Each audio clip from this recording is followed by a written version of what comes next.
rotaryshelters@gmail.com. The Bus Shelters, a partner in community convenience. Another inspiration program by Rotary Central Cayman Islands. Radio Cayman's Historical Vignettes was brought to you by Rotary Central. For more than 110 years, Rotary members have used their passion, energy, and intelligence to take action on sustainable projects.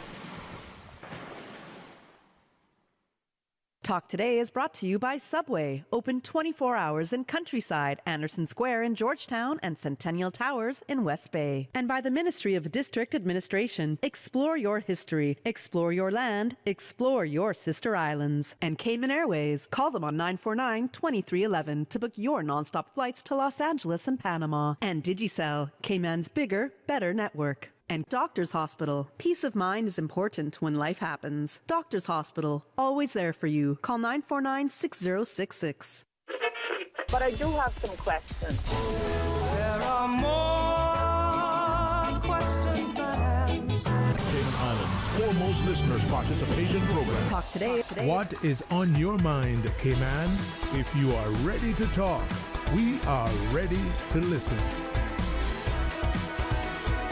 Here's your host, Sterling Dwayne Ebanks. Hey, welcome back. It is Monday, isn't it already? I'm telling you, May is almost gone and Christmas is around the corner. And we're going to be sharing and celebrating because we're going to have, as part of Mrs. Vanna's continued public support and community engagement, well, a draw on a radio. You bought a ticket, you may have a chance. Stay tuned for Talk Today.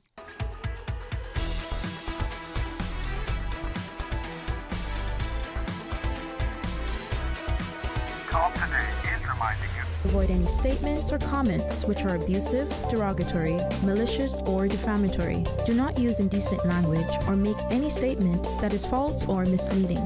Call 1-800-534-8255, 949-6990, 949-8037, or WhatsApp us on 925-3261. Email Talk Today at candw.ky. Let your voice be heard. And now, back to Sterling Dwayne Ebanks. Radio Cayman Talk Today. Hey, welcome back, and thanks for joining us. And to Miss Ivana Martinez, thank you for coming on.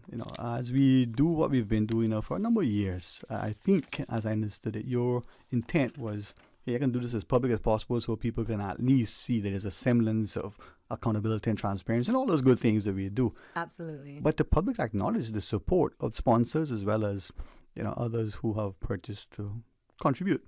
Absolutely. All right, we want you to certainly welcome you. Tell us a little bit about, for those who don't know, what is Cayman International Girl and the like, but welcome. Thank you. As you said, we've done this for a number of years. So Cayman's International Girl has been around since 2015. So we actually just celebrated our 10th year this year. We were so excited. And honestly, I always say it every year. I love my Cayman people. I love my local people. Like the support that we get, whether people believe in pageantry or whether they have something for or against them, nobody can deny a child out there learning to speak and use skills to approach a stranger is something some grown adults can't do. And so these kids are out there coming up to you, and make sure to let them know, greet them. You tell them what it's for, and even if they say yes or no, you say thank you, right? And again, regardless if people are for a pageant or not, they're still very supportive because they're like, oh my gosh, here these people are. Instead of going around just asking for money, they're actually doing something, Right. So we're here doing this $5 raffle ticket because what is $5 to you? It might not be a lot, but it's a lot to us.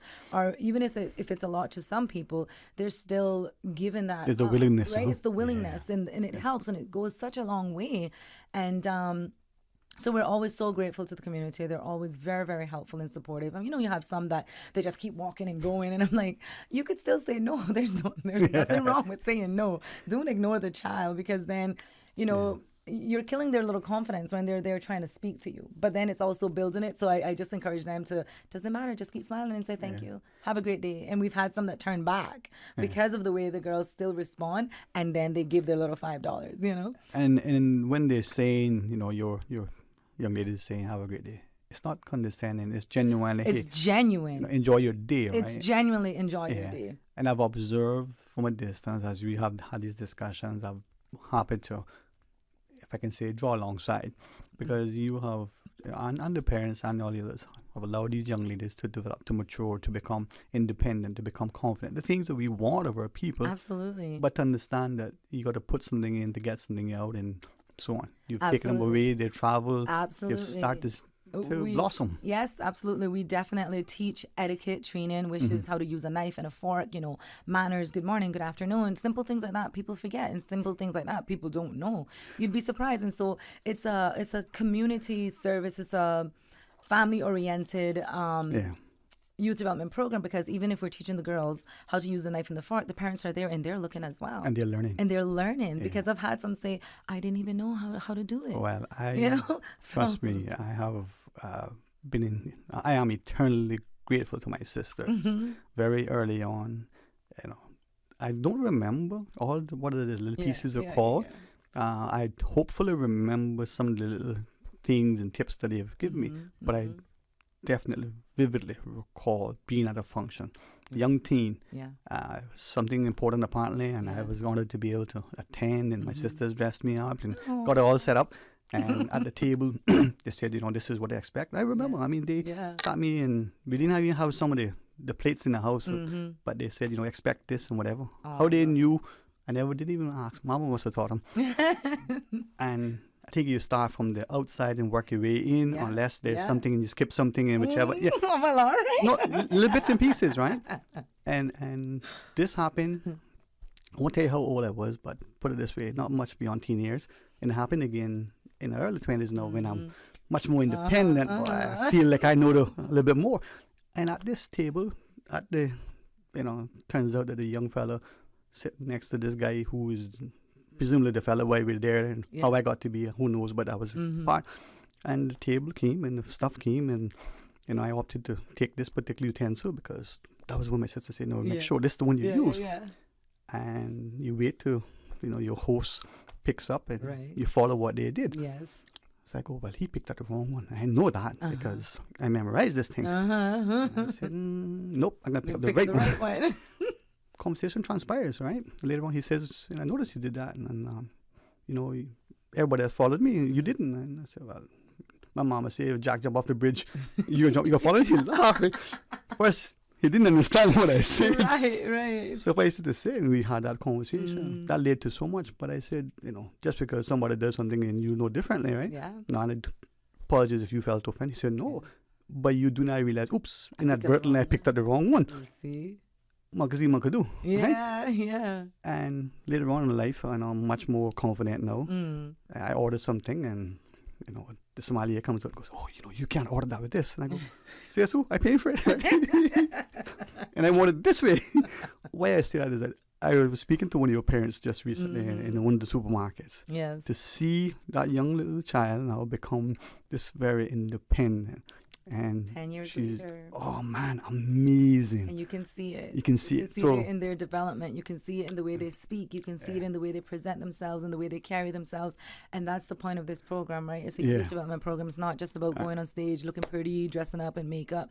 It's about instilling values and teaching these girls to make a difference in the community, because that's something we definitely push. All right. So I know we're going to go through, we're going to draw, right? Yes. Mr. Carl, I'm glad that you being you'll take. When we come back, we can draw all of it. We can try to figure out how to make it work. Okay. We got 31 prizes, yes. Okay. We draw one, and we're going to start at 1 and end at 31. We start from the bottom up. Bottom up? Because the highest one is last. Yeah. All right. The biggest prize is at the end. Not top down management. So 31, and we go all the way down. Yeah. All right. Well, we're going to do that right after the break. Yes. We can draw. Yes.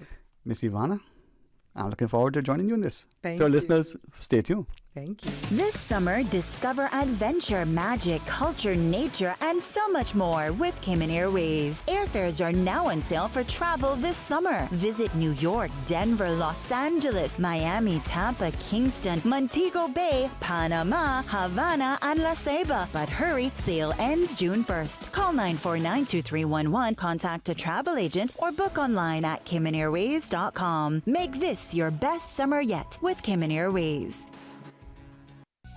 At Doctors Hospital, we know life happens, and usually when you least expect it. So when unexpected medical issues arise, you need quality care close to home. Located in the heart of Georgetown, our accomplished team of physicians and medical staff treat minor urgent conditions such as migraines, chest and abdominal pain, shortness of breath, burns, broken bones, open wounds, and more. 24 hours, 7 days a week with no appointment necessary. Peace of mind is important when life happens. At Doctors Hospital, we're always here just for you. Need to speak to someone? Call 949-6066.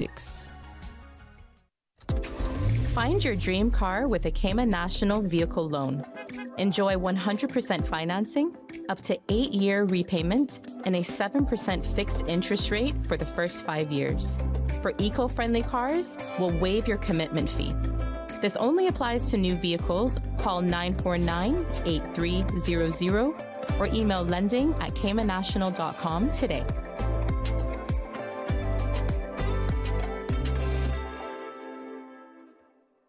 Did you know that you can send money transfers to financial institutions anywhere in Jamaica with JN Money? You mean I can send money straight to my account and cut out the middleman? Yes, that's exactly what I mean. You send your own money to your own account, giving you peace of mind that the money is in your account. JN Money Transfers to Financial Institution is another convenient service offered by JN Money. You can have this done from any JN Money location. Deposit your money straight to your account without the hassle of asking someone to do it for you. JN Money Transfers to Financial Institutions, making life easier.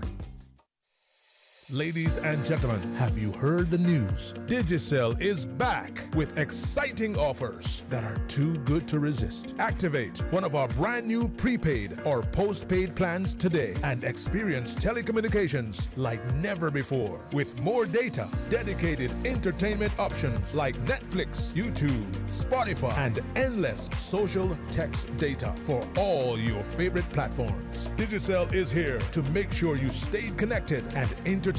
Whether you are on a prepaid or postpaid, you will also enjoy dedicated roaming data for the USA, Canada, and the Caribbean. It's all about value, and Digicel has got you covered. The mission of the National Conservation Council and the Department of Environment has worked to protect and conserve the unique plants, animals, and habitats that make the Cayman Islands so special. Learn more at conservation.ky. Radio Cayman's Talk Today.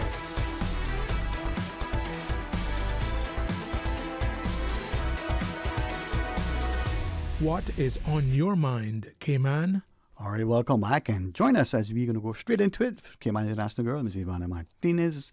We're going to draw. So you want me to do this, grab that, and draw a prize? That's it. So basically, these were the $5 raffle tickets that our young ladies were out there hustling and selling for their upcoming travel to Texas. We are going in July the 12th. Some are going on the 14th. And we'll be back to Cayman, hopefully, with lots of crowns. Here's the first prize. This is a winter flower bath set. This is Miss Vanessa Murphy. Miss Vanessa Murphy, congratulations. You have won a winter flower bath set. Then we have a glass vase. This is Martinez Frederick. Congratulations, a glass vase. Martinez Frederick. Here's another one. This is for a glass vase as well. This is Danielle Chisholm. Danielle Chisholm, congratulations. This is a glass vase.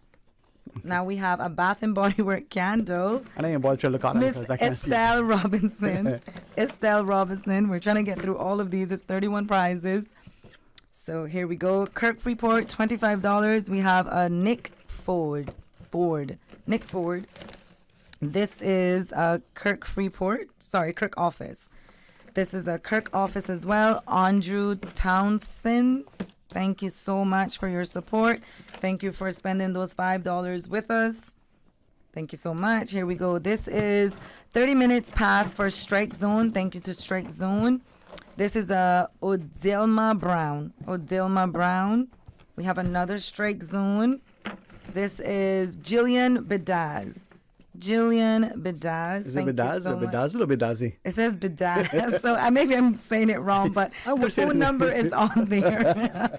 Miss Isabel, congratulations. Another Strike Zone. What was this last one? 25. So this is a 24. This is the last strike zone. Hands hurting. Goodness. No, it's the other shoulder. This one is okay. Okay. Conroy. Mr. Conroy, thank you so much. This is number 23. All right. Here we go now to the 22 prize. Adriana Mini Foot Spa. Thank you so much for your support and congratulations. Hope you enjoy that. That was all been up. This is a Camana Bay gift card.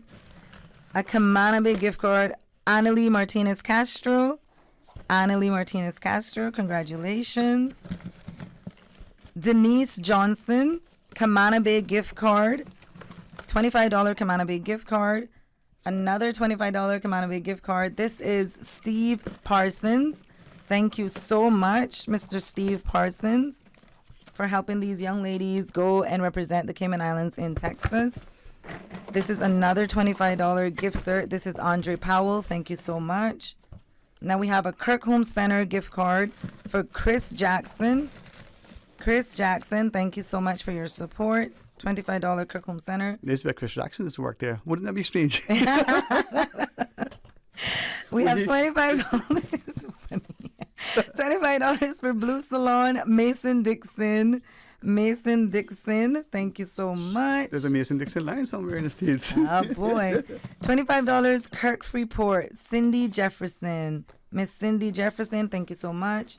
Another $25 gift for Kirk Freeport, Eric McFeel. Thank you so much. So now we're at the 13th line. Livisage, $25. This is Mavin Kilones. I'm so sorry if I'm butchering that name. I'm sure I wouldn't say it any differently. Okay, $25 gift card to Silo Salon. Thank you so much. This is Azania Ratanikiaka. Yellow Salon. Eh? Thank you so much. Star? Miss Yellow? Yeah. It says Cielo. Cielo. So maybe we pronounce it Cielo in English. There's stuff on the page. I can't see it. Okay. I know there's numbers. So Mr. Mason Dixon. Oh, he got two. Congratulations, Mr. Mason Dixon. You got a Cayman Islands jacket. Congratulations. Now we have a Bulgari perfume. I'm not even sure if that's how it's pronounced, but there we go. Sorry. This is Kendall Reeves. Thank you so much for your support. The ladies will enjoy themselves representing the Cayman Islands in Texas and make us proud, I'm sure. This is for Philip Anglin. Congratulations, you received a $25 gift card to Lloyd's. Congratulations. We have $50 value for a Delicate Secret set sponsored by Miss Priscilla Pucci. This is Vernice Miles. So this is number 8. Now we're down to number 7. Whoa, we're going really fast. Well, you told me to go fast. We are. Congratulations, Miss Karen Herndleen. $50 value for FJ Beats Studio Session. So I hope you're a singer. If you're not, maybe you can become one, or maybe you play an instrument. So is that number 7? That's number 7. We got to break a quarter 2. We got a couple choices, you know. We could like quite slow. Oh, okay. Not Good suspense. Slow hand. All right. So we have another $50 value for FJ Beats Studio. This is our young up-and-coming Caymanian. He's going away to college this year. He does beats and has his own studio and has been doing all sorts of instrumental work from time he was young. His name is Jaden Folks. So this is him. Thank you so much for sponsoring this. And the winner for that was Mr. Ken Johnson. Congratulations, Mr. Ken. So this is number 5 now? Number 5. And this is a $50 CUC voucher. This is for Anaï MC. Anaï, congratulations. You have a $50 CUC gift voucher. This is number 5. All right, here we have $75 value for Tatum Photography for a 1-hour session. This is donated by Mr. Tatum Castro, Danilo Tatum Castro. Thank you so much. Congratulations, Mr. Barry. That's number 4. Now we're down to another $75 value, Tatum Photography, 1 hour. Congratulations to Chaya for Susa. I'm so sorry if I'm butchering that, but congratulations. Now we're down to the last 2. All right. Congratulations, Mr. Jason Parchment. Mr. Jason Parchment, thank you so much.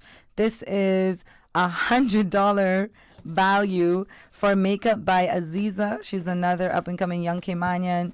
Has her own business. She has studied and gotten certifications and qualifications for makeup. She's a professional, has done many years of experience. Thank you so much to her for donating this prize. And congratulations, Mr. Jason. I'm not sure if you're going to enjoy this prize personally, but I'm sure you have a mom, hopefully a significant other or a daughter that you can donate this to. But congratulations nonetheless. All right.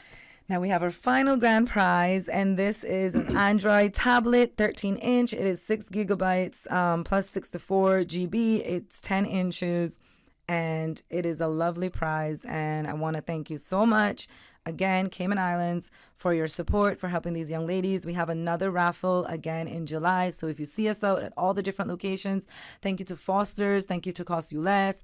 Thank you to, what's our other location? So all the Foster's locations, Cost You Less and A.L. Thompson, for allowing us the opportunity to come out and use your premises to have these young ladies do the work that's necessary to make it to Texas. If you see us out there with bake sales, selling these $5 raffles tickets, please, please, please donate if you can. Or participate in buying a ticket or buying a goodie. Thank you so much. All right, here we go. Grand prize. Right. And then when is the trip to Texas?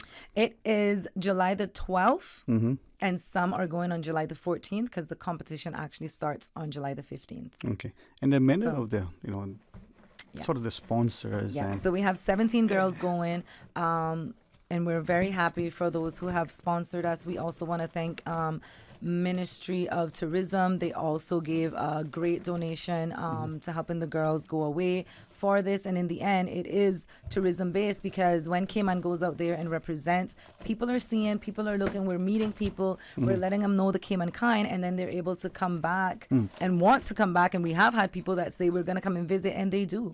We've brought many different people to come and visit the Cayman Islands because of meeting them at these competitions, and they're seeing our girls, seeing our people. And so we want to thank everyone who has donated and helped. Again, Ministry of Tourism, that's Minister Brian. Thank you so much as well. And again, all our community that helps us. All right, so here we go.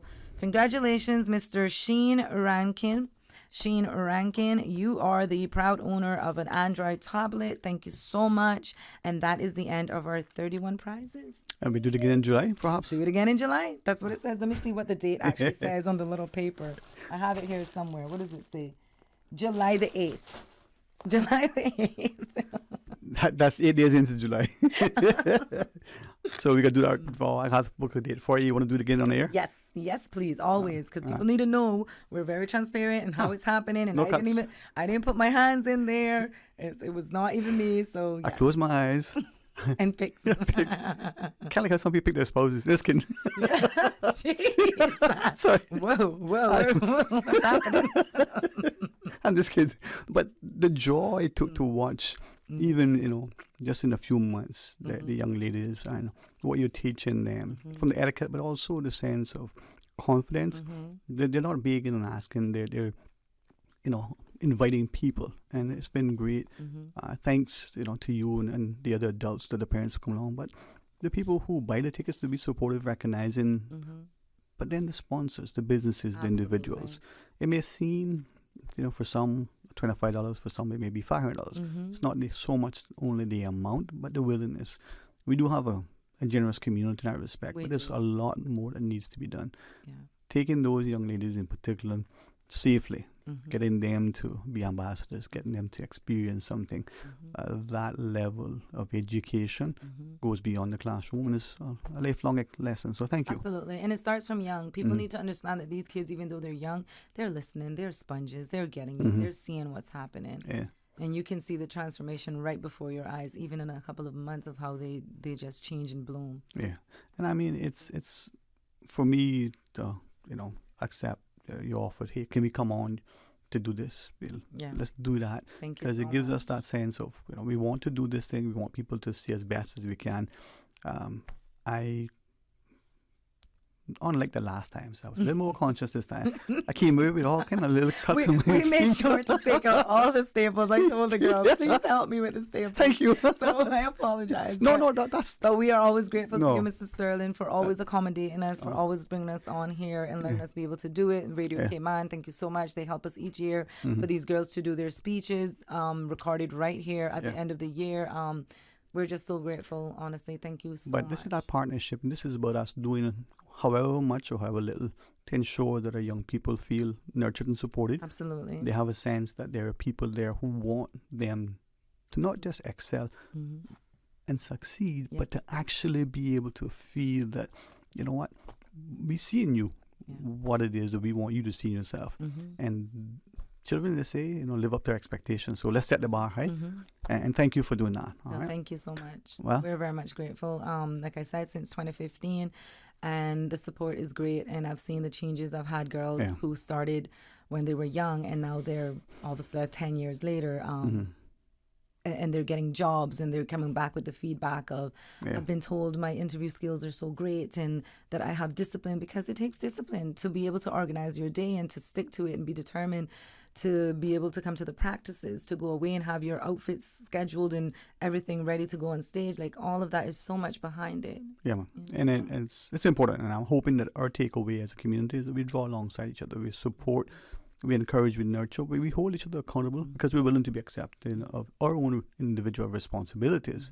So, Ms. Wanda, thanks so much. Looking forward to any and every opportunity to work with you. All right? See you again July 8th. Please help us, people, when you If see not us before, out there. Help more us than out. likely. That's true. Maybe before. Probably not. Life is so busy. Like, did I see you last year? Yeah. Christmas dinner. For real. And it's almost Christmas now again, like you mentioned. Like, it's going fast. It is. Well, have a wonderful week. And to you, and all the other parents, and to the wonderful young people, continue to hold your heads high. I believe in being purposeful. For me, it's also prayerful. People can meditate as they wish, but have a heart, of service. So yes.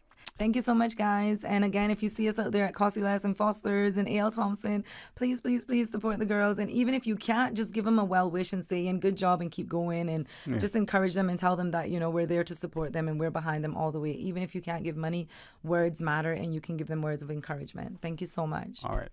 Thank you. I'm going to pause. When we come back, we'll have other people in and other things to do. And stay tuned. Bye.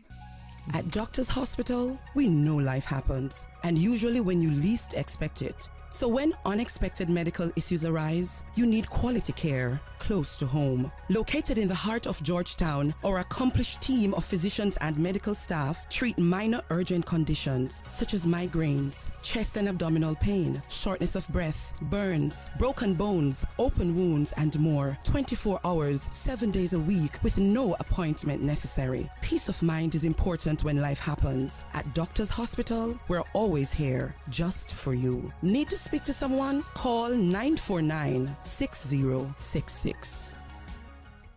From boat days to beach gatherings, leave the catering to Subway. Choose from small and large sandwich platters, double meat wrap platters, and top it off with optional cookie platters for dessert. Or ask about our Subway box to go with the option of 6-inch or foot-long sandwich, 1 cookie, and 1 bag of chips. For all occasions and celebrations, let Subway focus on the food so you can focus on the fun. Visit subway.ky for catering options. Subway. Eat fresh. Discover your dream home with Cayman National's home loan. Get up to 95% financing, repayment up to 40 years, and just a 0.5% commitment fee. Your interest rate? Depending on your risk factors, it'll be fixed or variable. Plus, you get a pre-approved credit card. This is a limited time offer. Dial 949-8300 or email lending@caymannational.com today. Public health is the science and art of preventing disease, prolonging life, and promoting health through the organized efforts of society. Environmental health, mental health, and physical health are all public health. Cayman's new national health strategy aims to protect and promote the nation's public health outcomes, but to do this, we need to hear from you. the Ministry of Health and Wellness is now accepting feedback about healthcare in Cayman on mohfeedback@gov.ky or on gov.ky/health-wellness. Deadline is May 31st. Your opinion matters.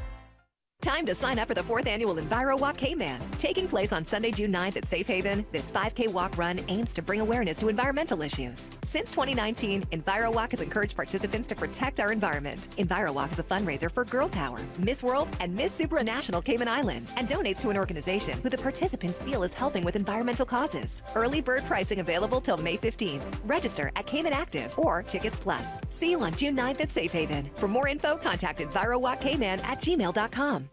This summer, discover adventure, magic, culture, nature, and so much more with Cayman Airways. Airfares are now on sale for travel this summer between Grand Cayman and all of their international summer destinations. Visit New York, Denver, Los Angeles, Miami, Tampa, Kingston, Montego Bay, Panama, Havana, and La Ceiba. But hurry, this summer airfare sale ends June 1st. Call 949-2311, contact a travel agent, or book online at CaymanAirways.com.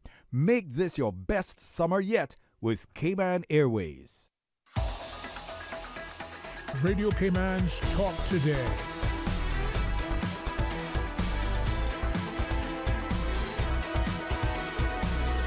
What is on your mind, Cayman? Want to know as when we introduce Hey, welcome back, and thanks very much for joining us. It's gonna be another great day and another great week because we're gonna partner and make it happen. Well, in the studio as we continue our partnership with the Cayman Red Cross. This time we had a chance to focus on the first aid program. Sometimes in life there are things that we think everybody knows and should know, but recognizing that maybe we did at some point. And it's been so long that, do we remember? Are we comfortable? Are we confident? Are we competent in our confidence and the like?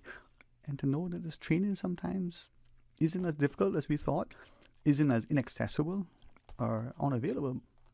But a day late, a dollar short, well, it could be as much as $1 billion and a zillion, right?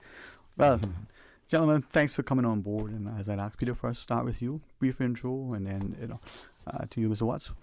Well, thanks very much for having us on, Sterling. My name is Peter Hughes. I'm the First Aid Program Manager for the Cayman Islands Red Cross. And I introduce my colleague. Well, he'll introduce himself. Here he is. Okay. Hey, good afternoon. My name is Hayward Watts, and I've been with the Red Cross about 1.5 years now. All right. Welcome. And it's something I think when we have a particular skill set, especially something like first aid training, whether it's basic or whether it's advanced. But for me, and as you take us through, it's a recognition that just because you did something 10, 15, 100 years ago, two things may have happened. Things have changed. New, better, much more efficient, effective processes and procedures may have come into play. But also, am I still as good as I was? And did I need to do it more often? So maybe we can talk about that. For the training that the Red Cross use in relation to first aid, maybe two initial questions. Is first aid training no matter who does it, where it is, or is it particular to a particular place, particular to a peculiar establishment who decides to offer it? Peter? Good question. Well, first aid is first aid. Okay. The immediate assistance or treatment given to someone injured or taken ill before the arrival of a professional responder. So there you have it in a nutshell. You'd agree with that, Mr. Hayward? Do you think it's the same? It's the same. We all need to have that little medical experience because we all know that it might take time for the professionals to get there. Mm-hmm. So in that time, we can do a lot to increase that life ability of a person.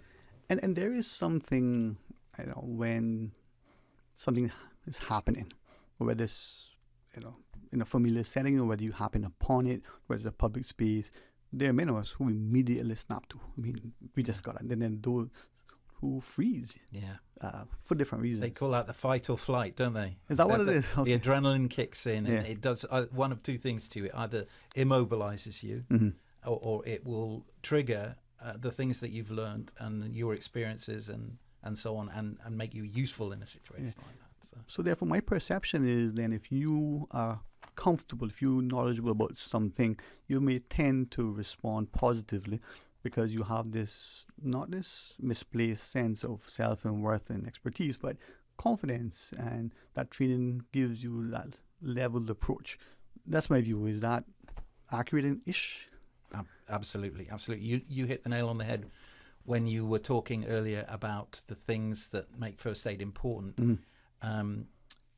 Periodically, the Resuscitation Council meets and it determines best practice for first aiders and professional responders, and that is passed on through training providers like the Red Cross. And of course, that plus the practical skills that you must learn in the classroom, the CPR, the care for choking, these are the things that make you an effective first aider when it comes to the crunch.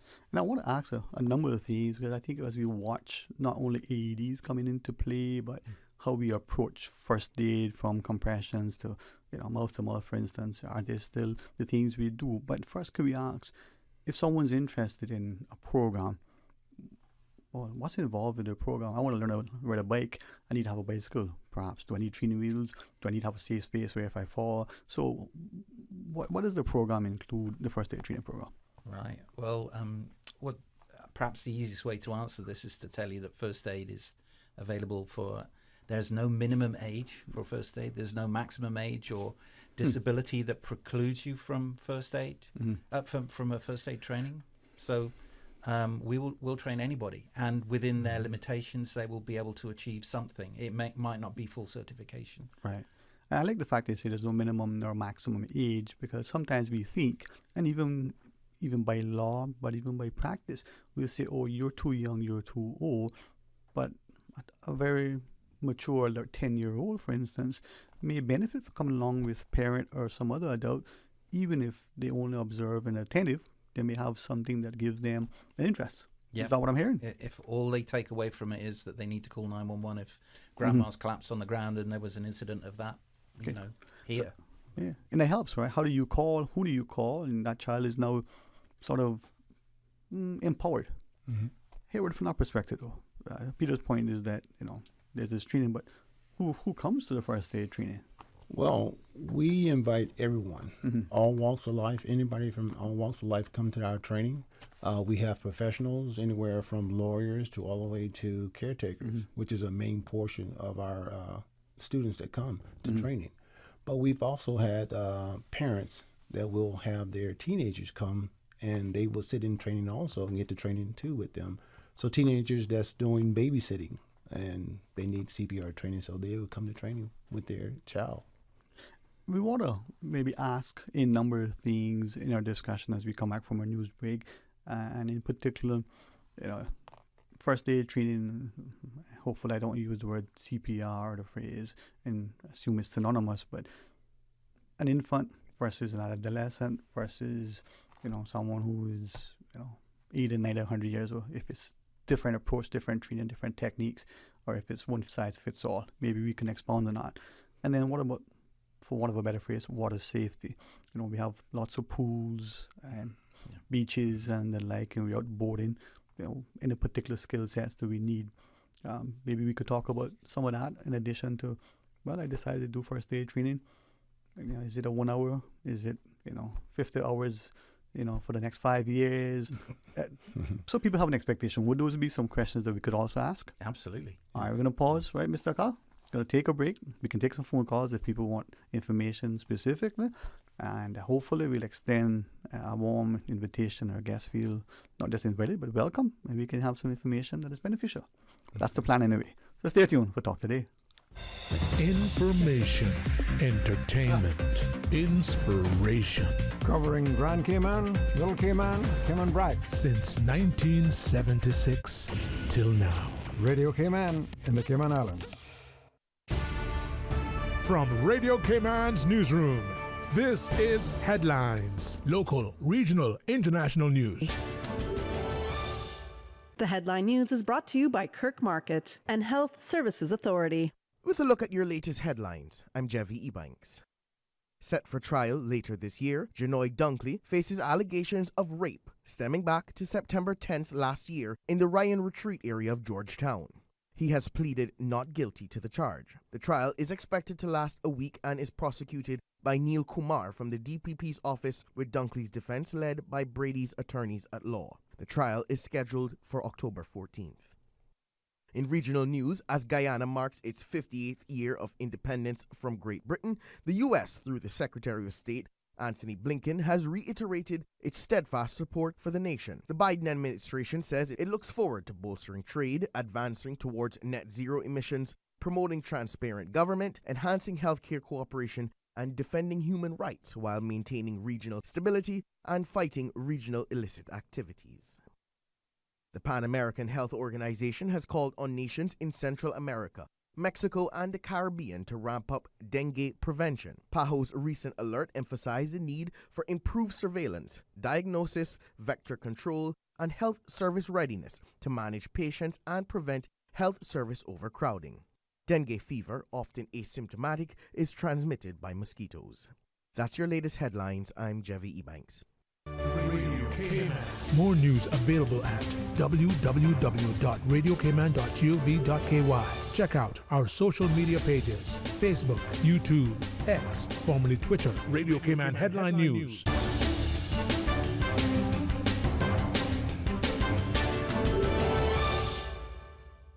At Kirk Market, it's so easy to eat well and find healthy options. With their fresh veggies from local farmers, hormone-free chicken, local seafood, and grass-fed meats, Kirk Market has delicious, quality food at the best prices. And you must check out their fresh salad bar, hot bar, and med bar for daily healthy options on the go. Their delicious dishes are made with fresh, high-quality ingredients such as prime meats and organic veggies. Eating great is important to me. That's why Kirk Market is my store. Kirk Market. Eat well, live well, and shop happy. HSA's Urgent Care Clinic is now open 7 days per week to serve you better. Visit our dedicated team at Urgent Care, Monday to Friday, 8 a.m. to 8 p.m., and weekends and public holidays, 11 a.m. to 8 p.m. No appointment necessary. If you are experiencing non-life-threatening symptoms and conditions, such as the cold and flu, sprains and cuts, earaches, nausea and vomiting, visit Urgent Care's walk-in clinic at the main entrance of the Georgetown Hospital, now open every day. At HSA, we are committed to caring for you. Thomas Eddington Bush, 1949-1989. Known affectionately by everyone in Cayman as Ed Bush was instrumental in the promotion of sports throughout the Cayman Islands. Ed was an avid sportsman who started playing football and cricket at the age of 15. He introduced the Cayman Islands to live broadcasting of sporting events on Radio Cayman. He worked for Radio Cayman for 15 years right up until his death. He was one of the station's most enthusiastic announcers and played a central role in the start of what is known now as the PM show on Radio Cayman.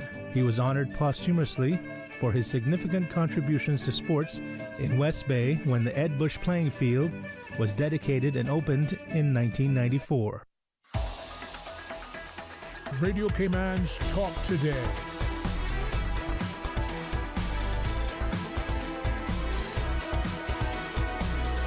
What is on your mind, Cayman?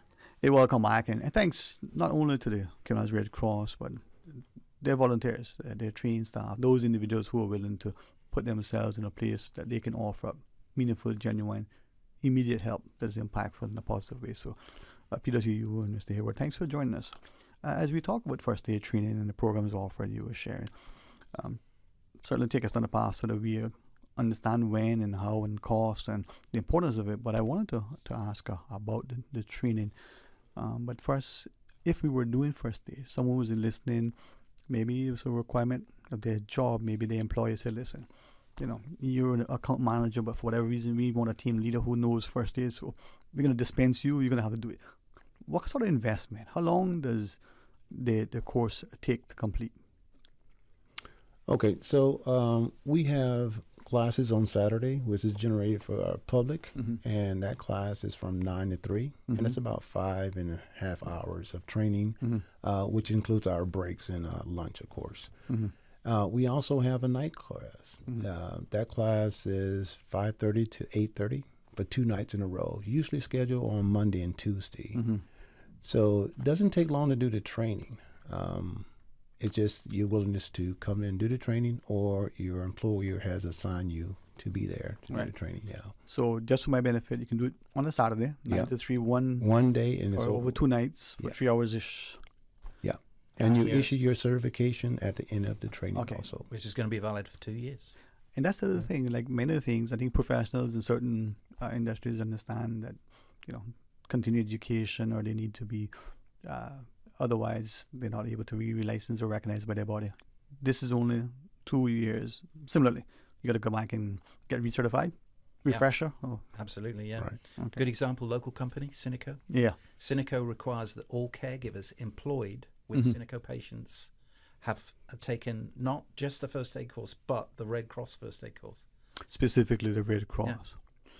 Yeah. And this sort of was what I was thinking earlier, that, a particular entity may offer first aid, quote unquote, but the Red Cross is specific. What makes it stand out? What's different about the Red Cross first aid certification? We are not the only training provider. That is true. Yeah. And there are a number of others that I could list if you wanted me to, but just to point that out, that first, and the comment I made at the beginning of the program, first aid is first aid.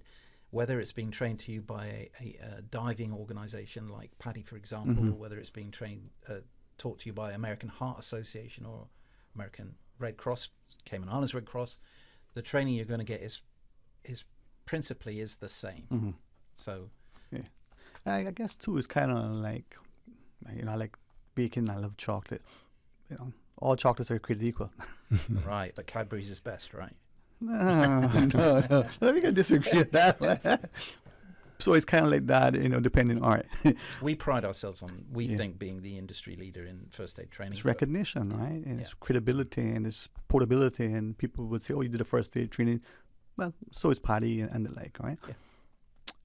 In the Red Cross sort of training and doing the training, particular things, I guess, would be introduced to the participants. Subjects would be covered. What are some of those? Okay, let me answer that.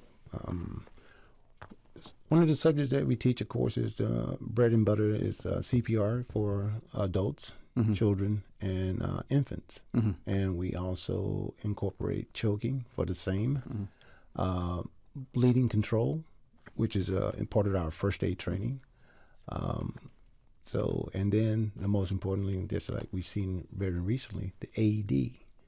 So a lot of people haven't not heard about the AED or have less experience, and you would find people walking by an AED and won't even notice it, even though there's a sign right there.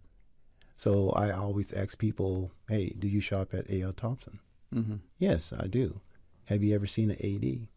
No. Even students coming into my classroom, we have one right there in the hallway, and they will miss it. So I tell them why. The reason is that it's not on your radar right now. Yeah. But right after you have the training, you understand the valuable part of that, doing that electronic device and manual CPR will give that person a better chance of survival. If at all possible, and certainly in the future, but at least limited introduction today, talk a little bit about that, because that can be intimidating in and of itself. But the fact, as you shared here, with the idea that we don't even see it. There's this box on the wall. We may think it's something to do with the electrical system in the building. It may just be a panel connection for something. But once we take it out, what are these leads for? So maybe we can talk about using that in hopefully a lane affairs that it isn't as daunting as we think it is, and it won't shock you, too much unless it's the person who's intended to be shocked and does so safely. Yeah. Right. All right. With anything though, it's time and capacity. So if you're delivering training, I guess you may have to have a number of people. How many instructors you have presently that could facilitate the training, Peter? Well, we kind of like to keep our classes small to 10 students, and currently I have 3 staff instructors, including myself. I have 3 volunteer instructors, which we'll use in various scenarios, especially when we're training our own volunteers. And we have what are called authorized provider instructors. So as an example, the prison service has a large number of people they want to train on a regular basis. They have their own instructor who's been trained by myself as the instructor trainer. 911, the public health services 911 desk, they have their own instructor. One of the big construction companies on the island, hundreds and hundreds of employees, they have their own instructor, all of whom have been trained and will use the syllabus that's provided by Cayman Islands Red Cross. So that notion in corporate about train the trainer, that person is trained, and then that trained person can train. Absolutely. Okay. And our latest venture this year, you might have heard about this already from some of our other people, is the RISE project. Yeah. You heard about the RISE project. RISE stands for Resilience Resilience Initiative for Schools and Educations. Okay. And just that in and of itself, if we have that capacity, schools talk about team leaders and student leaders and the like, but giving them that skill set, what gives them not just resilience, it gives them confidence, it gives them a skill set, and that when they're applying for maybe a summer job or a scholarship or an internship later on in life, just that one extra thing, but it gives them that sense of confidence. Yeah. We've approached it from the teacher point of view here. We have 12 teachers that have been trained as instructors, 9 of them here in Grand Cayman and the other 3 of them on the BRAC, all of whom will be delivering trainings to their own teachers and staff within their respective schools. Yeah. And I don't say this lightly. This is not training that we should look at and dismiss. This is almost basic life. It's a life skill. Right. Absolutely. Okay. You talked about infants earlier, and I was asking, I'm thinking that very young person, and then that one a little bit older who's, moving up and down and then the adolescent, and then the older person. First day training for those different people, is it different approach, different? It's a slightly different approach. When we train for infants, that's from birth to 1 year old, and from 1 to 12 is our children, and then anything above 12 is adults. So we concentrate on those areas that are very important in life for those parents, for those sons and daughters that have elderly people at home. And we just emphasize on getting the training, making sure that you're ready for something to happen, because even if you're trained, you're 2 years in certification. There's 2 years that go by. And I like to ask my students, in those 2 years, what have you done to keep fresh for something that might happen? And one statement that I make in my classroom is say, you never know when you're going to be on stage.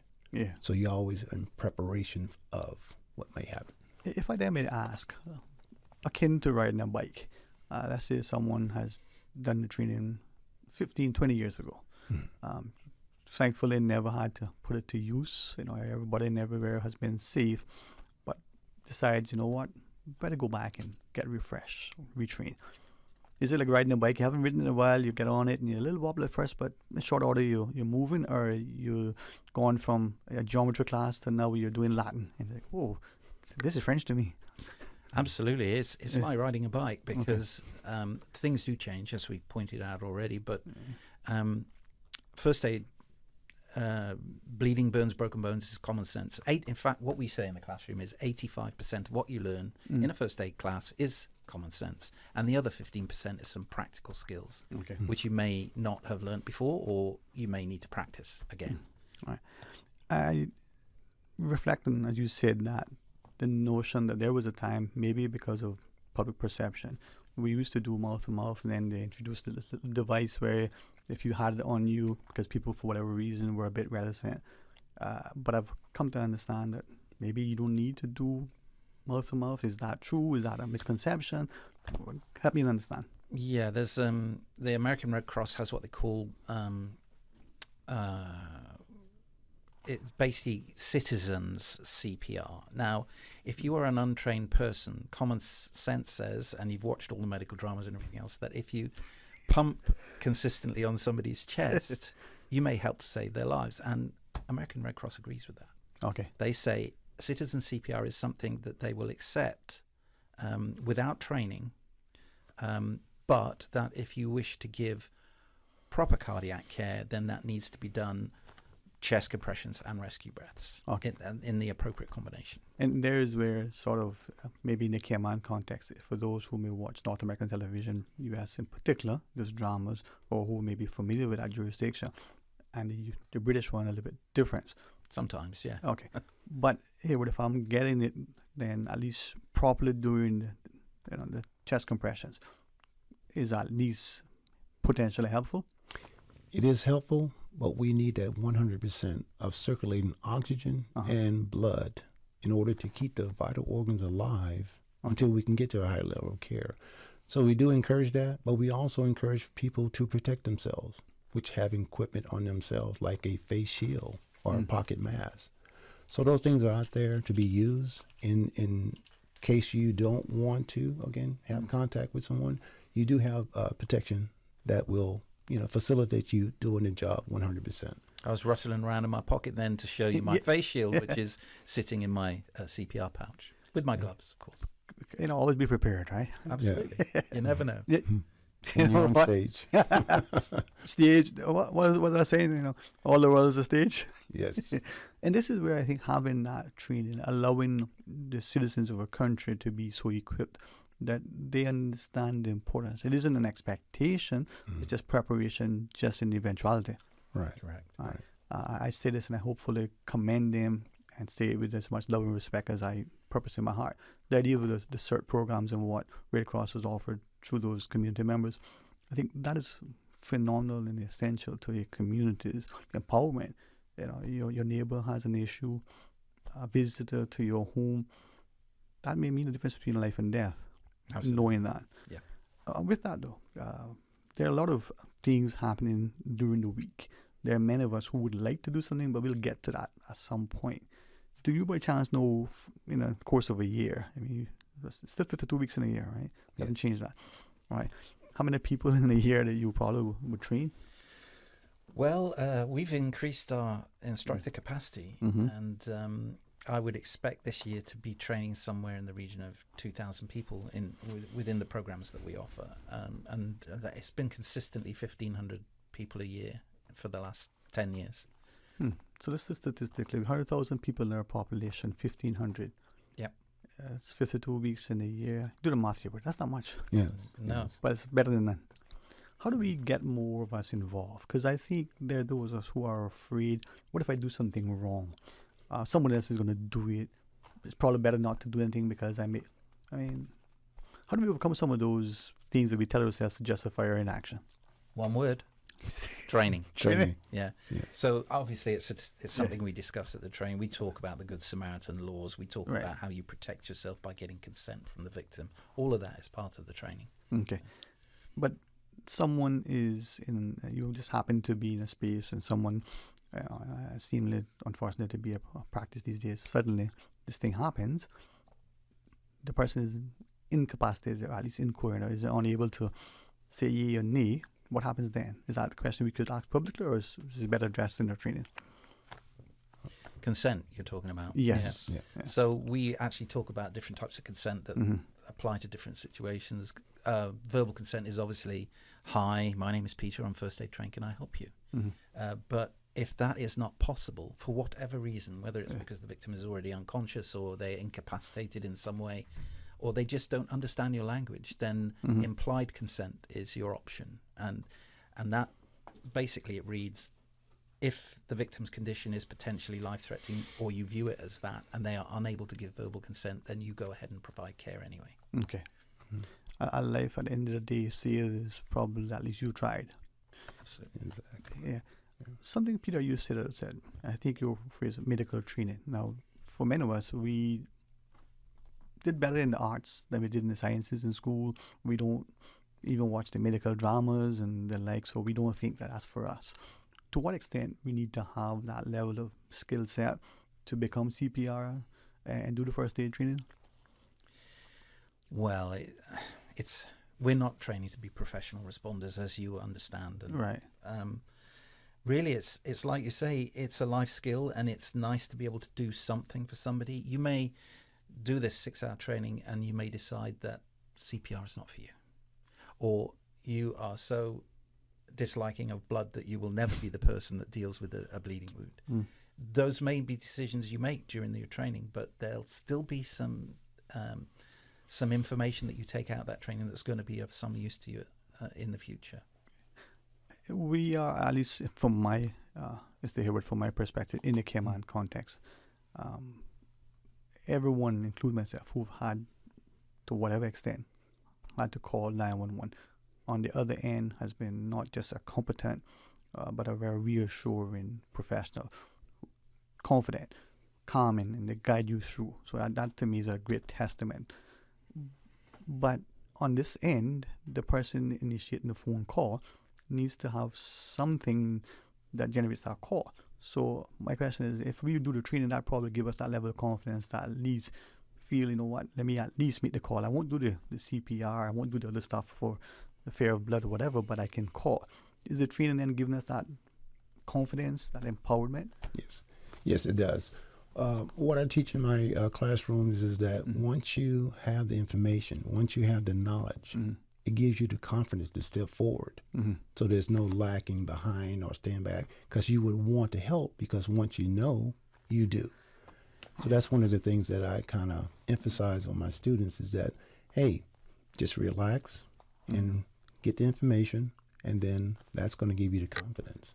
I really appreciate both of you coming in and sharing with us. And I recognize that sometimes in our communities, not just in this jurisdiction, but many, even in our own families or workplaces, oh, don't worry, Peter or Mary, someone will get that, and we don't need to worry about it. We leave it to others, that bystander sort of effect, the free rider concept in economics. But in the Cayman context, it would seem that this would be beneficial for all of us. How do we book the trainings then? You told us when it is, and want to know if there's a cost and the like. But how do we schedule that? Yeah.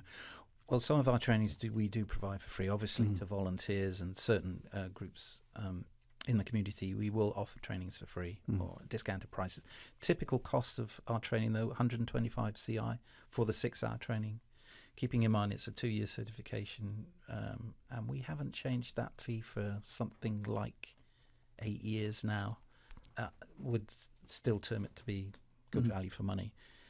And I am just talking about the first aid CPR course there. We, as you've pointed out, we do offer some aquatics trainings and other trainings, and depending on the scope and size of the training, the fees change. All this information is on our website, so www.redcross.org.ky will lead you to a page which talks about all of our programs and how you can book trainings and so on. Yeah. And I'm hoping that as many of us listen, especially now it's summer, we're going to probably be out and about traveling. We're going to be enjoying, the sun and the sun and all the, the wonderfulness that the salt air offers. But let me ask, water safety and in particular the AED is, and to what extent the water safety training that is offered different from CPR? Is there any other things that are included in the particular things that last I checked, we're kind of surrounded by water. Yeah, we are. All right, just checking. Yeah, so I'll speak to the aquatics training. I'll let Hayward talk on AED, but keep in mind these trainings are not first aid courses. They are, for example, our basic water rescue course is a 3.5-hour training. It's designed to show people how they can respond in an emergency without putting themselves at risk. After all, we're not all Olympic swimmers or lifeguard candidates. So this is all about, how do I do a rescue? First of all, how do I recognize that somebody needs a rescue? And then how do I effect a rescue without putting myself at risk? So those are the kind of things that we cover. But we don't specifically deal with first aid elements like we do in our... We recommend and urge people to do our first aid course, where, of course, they will learn more about the AED. Okay. And this is where I think that sense of awareness, main viewing us a sense of confidence. Even if we don't feel sufficient, competent to attempt the thing, we might at least be able to, sensibly and coherently dial and know what number to and what to share. Right. You know what? If you're on the receiving end of that, we would be grateful that the person did it, right? So let's see if we can put ourselves in that position. AED. I remember Dr. Ian having great fun with me about, what does that stand for, Mr. Sterling? Like, come on, Dr. Ian, you could do that to me. Yes. But that automatic external defibrillator. Oh, well done. You got it. Yeah. I practice it, man. Even that literally is a mouthful. Yeah. And when we think of it, we go, I'm not touching that. That's electrical. That's going to shock me. Right. So, Mr. Hayward, help us to feel a little bit more comfortable with these AEDs. So, yes, most people think, if I fool around with this device, I'm going to get shocked. But you can't get shocked. So we wanted people to feel comfortable with it. First of all, these devices are put in places where large groups are gathered in case something happens. And you need to know where it's at so you can bring it to the scene and put it in operation. The biggest thing is you don't need any training. Yeah. That's the thing that people don't understand. You don't need any training. It's going to tell you what to do.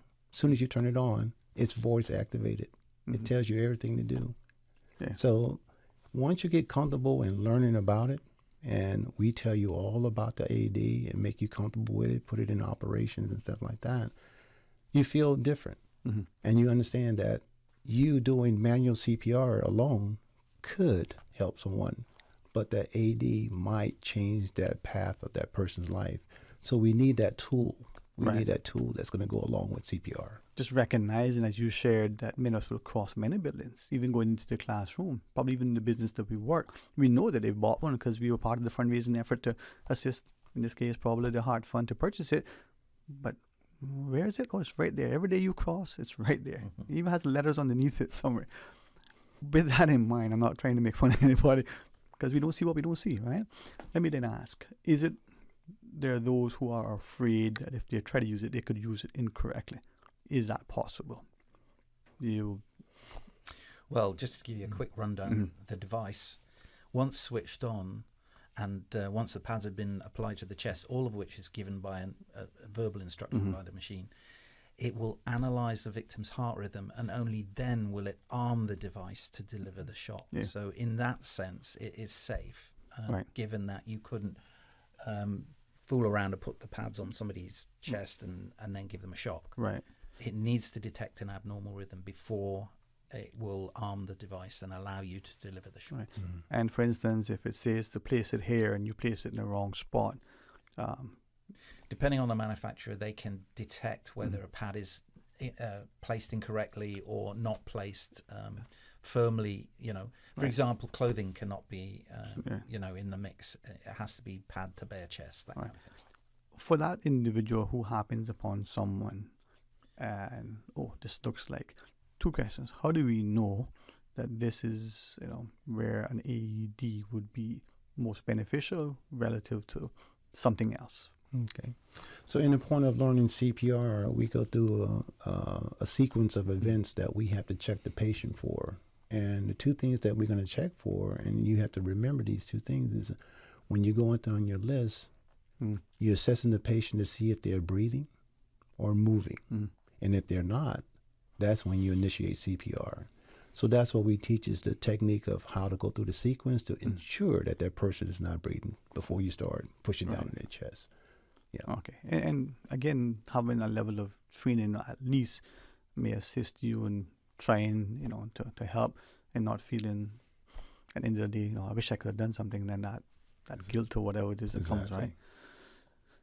The other question with relation to AEDs, the Cayman context, thankfully, had a number of different people from different languages, and the AEDs I've seen, English primarily, in a capacity that, for Spanish, to hablar español, dos.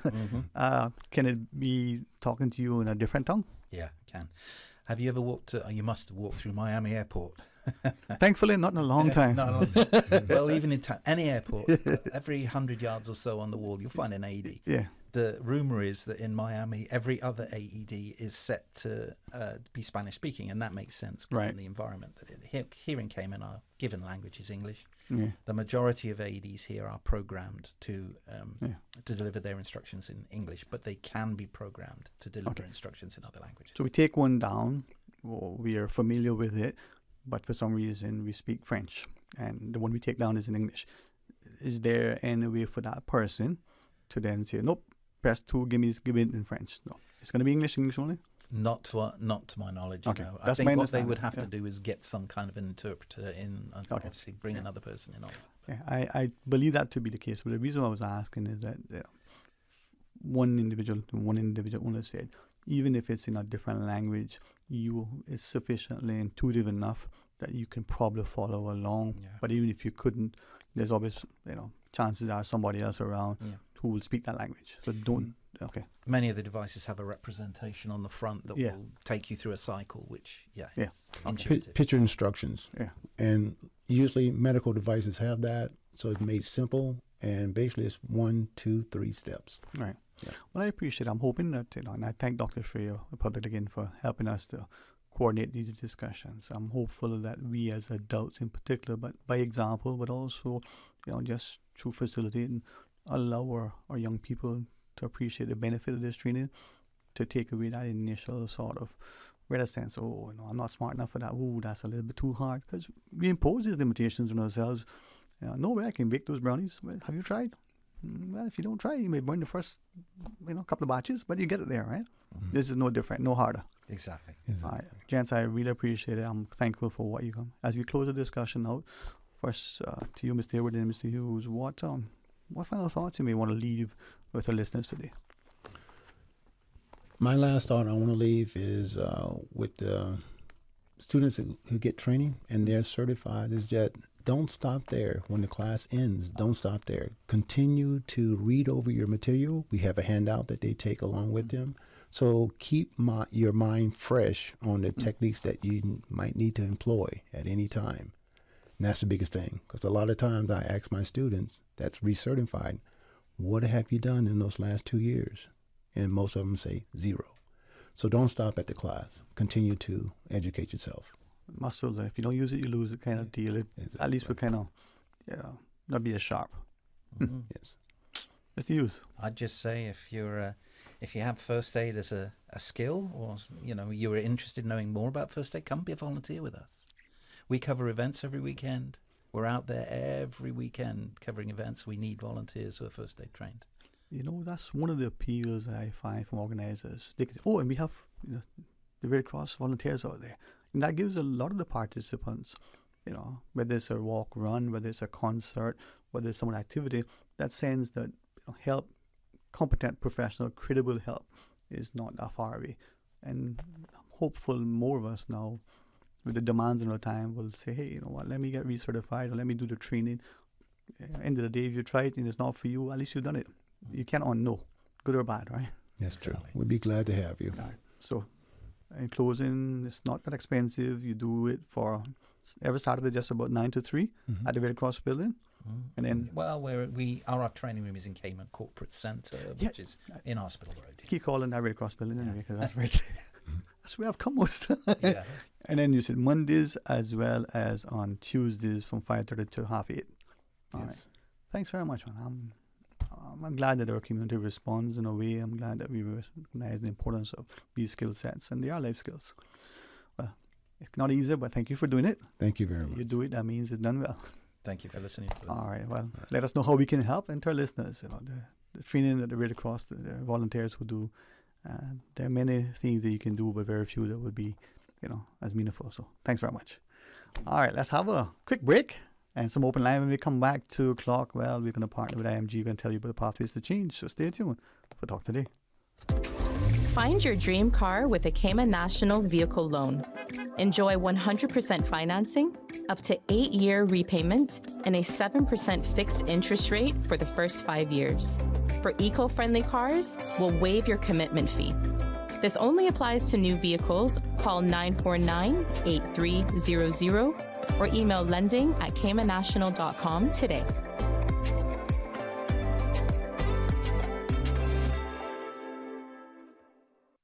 This summer, discover adventure, magic, culture, nature, and so much more with Cayman Airways. Airfares are now on sale for travel this summer. Visit New York, Denver, Los Angeles, Miami, Tampa, Kingston, Montego Bay, Panama, Havana, and La Ceiba. But hurry, sale ends June 1st. Call 949-2311, contact a travel agent, or book online at CaymanAirways.com. Make this your best summer yet with Cayman Airways.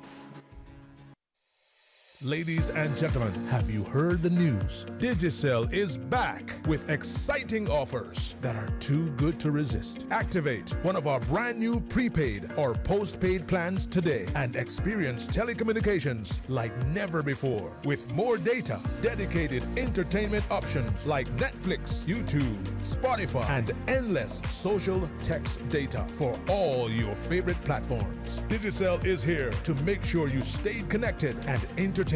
Whether you are on a prepaid or postpaid, you will also enjoy dedicated roaming data for the USA, Canada, and the Caribbean. It's all about value, and Digicel has got you covered.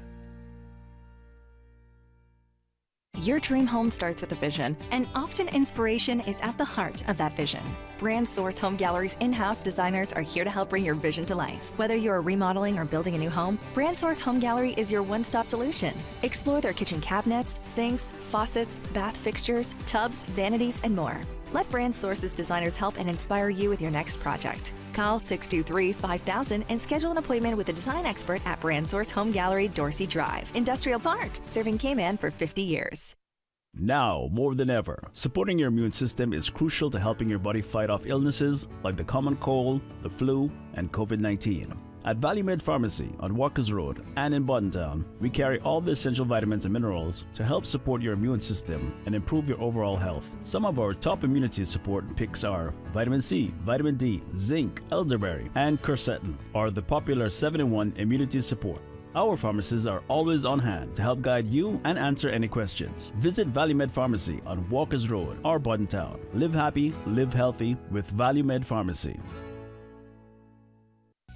At Doctors Hospital, we know life happens, and usually when you least expect it. So when unexpected medical issues arise, you need quality care close to home. Located in the heart of Georgetown, our accomplished team of physicians and medical staff treat minor urgent conditions such as migraines, chest and abdominal pain, shortness of breath, burns, broken bones, open wounds, and more. 24 hours, 7 days a week with no appointment necessary. Peace of mind is important when life happens. At Doctors Hospital, we're always here just for you. Need to speak to someone? Call 949-6066. Radio Cayman's Talk Today.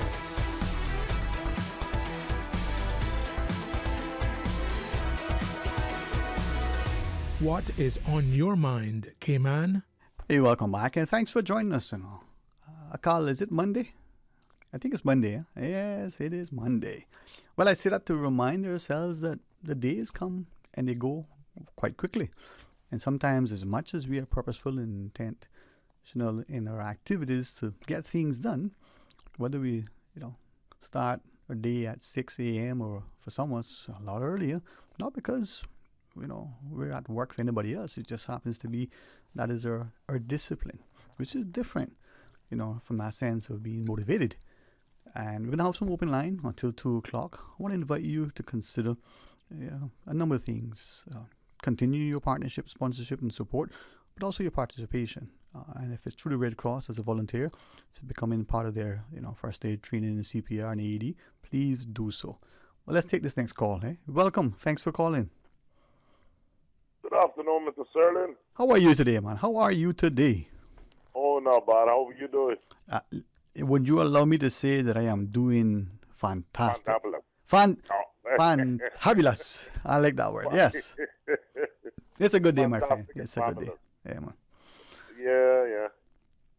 I say I'm still trying to sort of get it across to certain people. Mm-hmm. Mm-hmm. When it concerns music and arts, art itself, mm-hmm. that the value and that sort of thing. Sometimes I don't get to explain myself the way that I would like, or the way that I would like to come across. But okay, I am listening to you, right? I'm just checking a message, but I am listening to you. So go right ahead, okay? Yeah. I know it's a big difference between probably singers in the Caribbean, American singers, British singers, Caymanian singers, mm-hmm. when it comes to making money. But that's the thing that I want us to learn now, how to make the big cheese. Mm-hmm. I guess probably getting involved with certain labels and stuff like that. And which is something that I why I speak about it so much is because of trying to make a contribution to mm-hmm. for our economy, which would still be making a contribution elsewhere because, like Right. probably having to pay taxes somewhere else, plus putting money here in Cayman, that sort of thing, because the business is very complicated. Yeah, I gather that the whole idea of entertainment, for many of us, we may only see the performers and the performances, but the specialists in terms of corporate legislation, those who do, all the other stuff relative to production or drawing up the contracts, that's a very specialized skill set, I gather. Yeah, it is, because you got to get your lawyers and all that and that sort of thing. Mm-hmm. But I just want to see quite a few Caymanians, making the big dollars and showing how much it's worth doing. Yeah, man. You know what I mean? And I'm glad that you share that, because as I listen to you, I'm recognizing not only your encouragement for those who either, have that talent, that ability, but for those to be encouraged that there are other areas to get involved in the industry. You could be the supporting cast relative to, representing the artists, to making sure that they get a fair deal, to helping with the promotions and opening up, other career aspects and prospects, man. Thank you. Yeah, and filmmaking too. Yeah. I mean, you see what's happening with the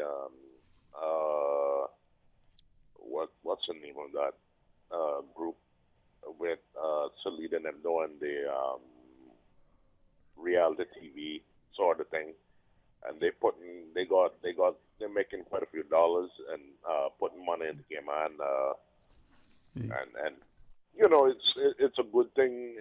The next generation got to do something. I mean, the older folks wasn't doing it, so we got to do it, and then the younger ones coming up. So. Right. But you raise some points, and I mean it's important. Yeah. All right. Okay. Yeah, man. Thank you. Always appreciate what you sharing, and you always welcome. Please, and accept the invitation to call, and we can chat. All right. Okay. All the best, man. All the best. Listen, a musician and an artist, and he shares, I think, with the words to encourage, but to also ensure that we understand the importance. We want to read. Let me do this so I can see. I should have probably cleaned them because boy, they are.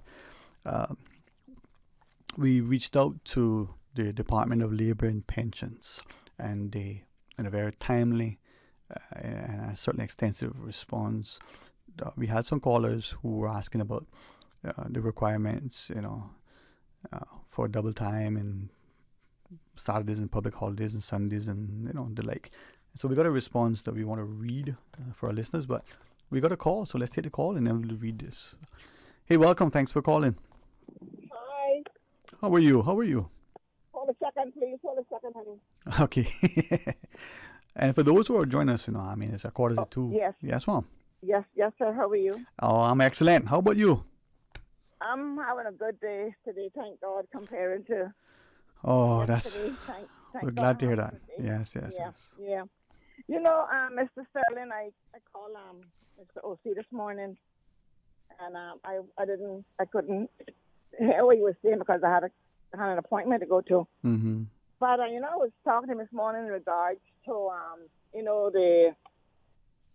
all these buildings that is going down here in the island.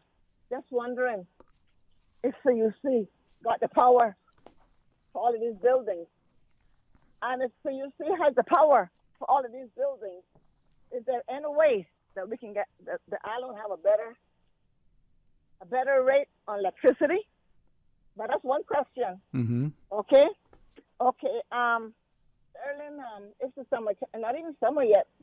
But it's very hot right now, and the summer hasn't got here fully as yet. I'm concerned about our children in school, especially the primary school children, the young children that's in the schools and the preschools, going outside to PE, lunch break, and their little coffee break in the morning. I call it a coffee break. They don't drink coffee, but you know what I mean. Mm-hmm. I'm concerned, and I just haven't heard anyone come and say that they're doing anything at the schools to our children. You know what I mean? It is something to be looked into, because if this heat continues like this, and then the thing with it too, some of these schools and teachers doesn't want the kids to drink any excess water if they're feeling a bit hot and dehydrated, because then they have to go to the bathroom, and I have experienced it. You know, I was talking to some primary school children, and they're saying that you know, when they say they want to go to the bathroom, and if they went 30 minutes ago, the teacher think they're just using that as an excuse to get her to go to the bathroom. But you don't test nobody when it comes to using the bathroom, especially a child. You know what I mean? Yeah, apparently this has been a practice that I've heard, you know, a number of years ago in particular, where teachers seemingly have precluded their children from going. Now, it could be, as you shared, you know, the teachers, the schools policy because they think it's disruptive. It could be because the students may have been used as an excuse. But at the end of the day, you know, where is that that health concern? So you are exactly, exactly. You know, and I got grandchildren in school, and you know, I'm questioning, and I got little info, but let me say something. Anyhow, my grandchildren get sick in the summer, trying to drink as much water to keep cool, or not to make the activities that normally be outside, put them somewhere to do the activities for that time. You know, you got to look into these things, because Sterling, our children is young. The teachers know better. The principals know better. The government knows better. And all those that work in the education department knows better. You understand? They're 5 years old, up to the age of 10 or 11. But anyhow, that is something that needs to be looked into. Sterling, I understand that they were doing some survey on Walker's Road last week. I understand now that they're planning on going in there to do some expansion. When I spoke to Mr. J about that a couple of months ago on OC show, as far as I can remember, it wasn't anything in the making for Walker's Road. And all of a sudden now there's something in the making for Walker's Road. How soon? I don't know. But the fact of the matter is, Sterling, Walker's Road has no extension road from people's property to give to make any road wider or any extra lanes on Walker's Road. Because a lot of those people that live on Walker's Road, they're, sorry, I guess I spoke too early about my feeling good. A lot of those people, they just step out of their yard, they just step into the road. That is something that need to be called a meeting for Walker's Road residents, the means of Walker's Road, to find out how this going to be done without you just coming in here and doing what you want to do to disrupt my life and mess up my safetyness when I'm trying to come out of my yard. Or if I going to have a wall 3 feet away from my door, my front door, to get outside. I mean, that is unbelievable to do to people. You understand? But I think I spoke too early. Yeah. Well, no, you certainly, yeah. Tomorrow may be a better day. Guess a honey in line. Let me say 2 more things and let you go. Okay. The HSA pharmacy, it needs to look into it. When they first opened that there on Smith Road, it was pretty good. Going there and waiting for such a long time, just one stop, 99.9% working, and I know this for a fact. No one ever tell me this. And it needs to be looked into to have more people at the window. And they need to stop telling people, especially our seniors, to come back next day for a prescription. You don't even know how the senior got to that place to drop that prescription off. And they got to talk about come back tomorrow. That needs to be looked into, Sterling, really and truly. They should have some sort of express lane for our seniors. I'm a senior myself, but and Sterling are 19 members for the house. You know, it's, let's say 3.5 years now that they've been in there. Roughly, about 3.5 years. Sterling election is coming up. And like OC said this morning, you know, people want to come onto the station and the government, they know what they want. And they don't want to be disturbed. Let's put it that way. They don't want to be disturbed as any calls coming in. You cannot be representing this island, and I can't call you and ask you a question when I know that you was out there fighting to get into this house. But yet now you can't talk to us when we call the radio, or you can't come and visit us personally or have a meeting to say, well, We have done this so far in this area and that area. We're not hearing nothing is being done. Right. We I need do to run down. Yeah, I do recognize what you shared about, your voice and like. But if I may ask you, generally speaking, do you find that lack of accessibility or like mainly for the ministers in cabinet or for all of the MLAs, MPs collectively? So what we used to call, the backbench. Is it for everybody or is it mainly? Everybody. Okay. Got that radio station there.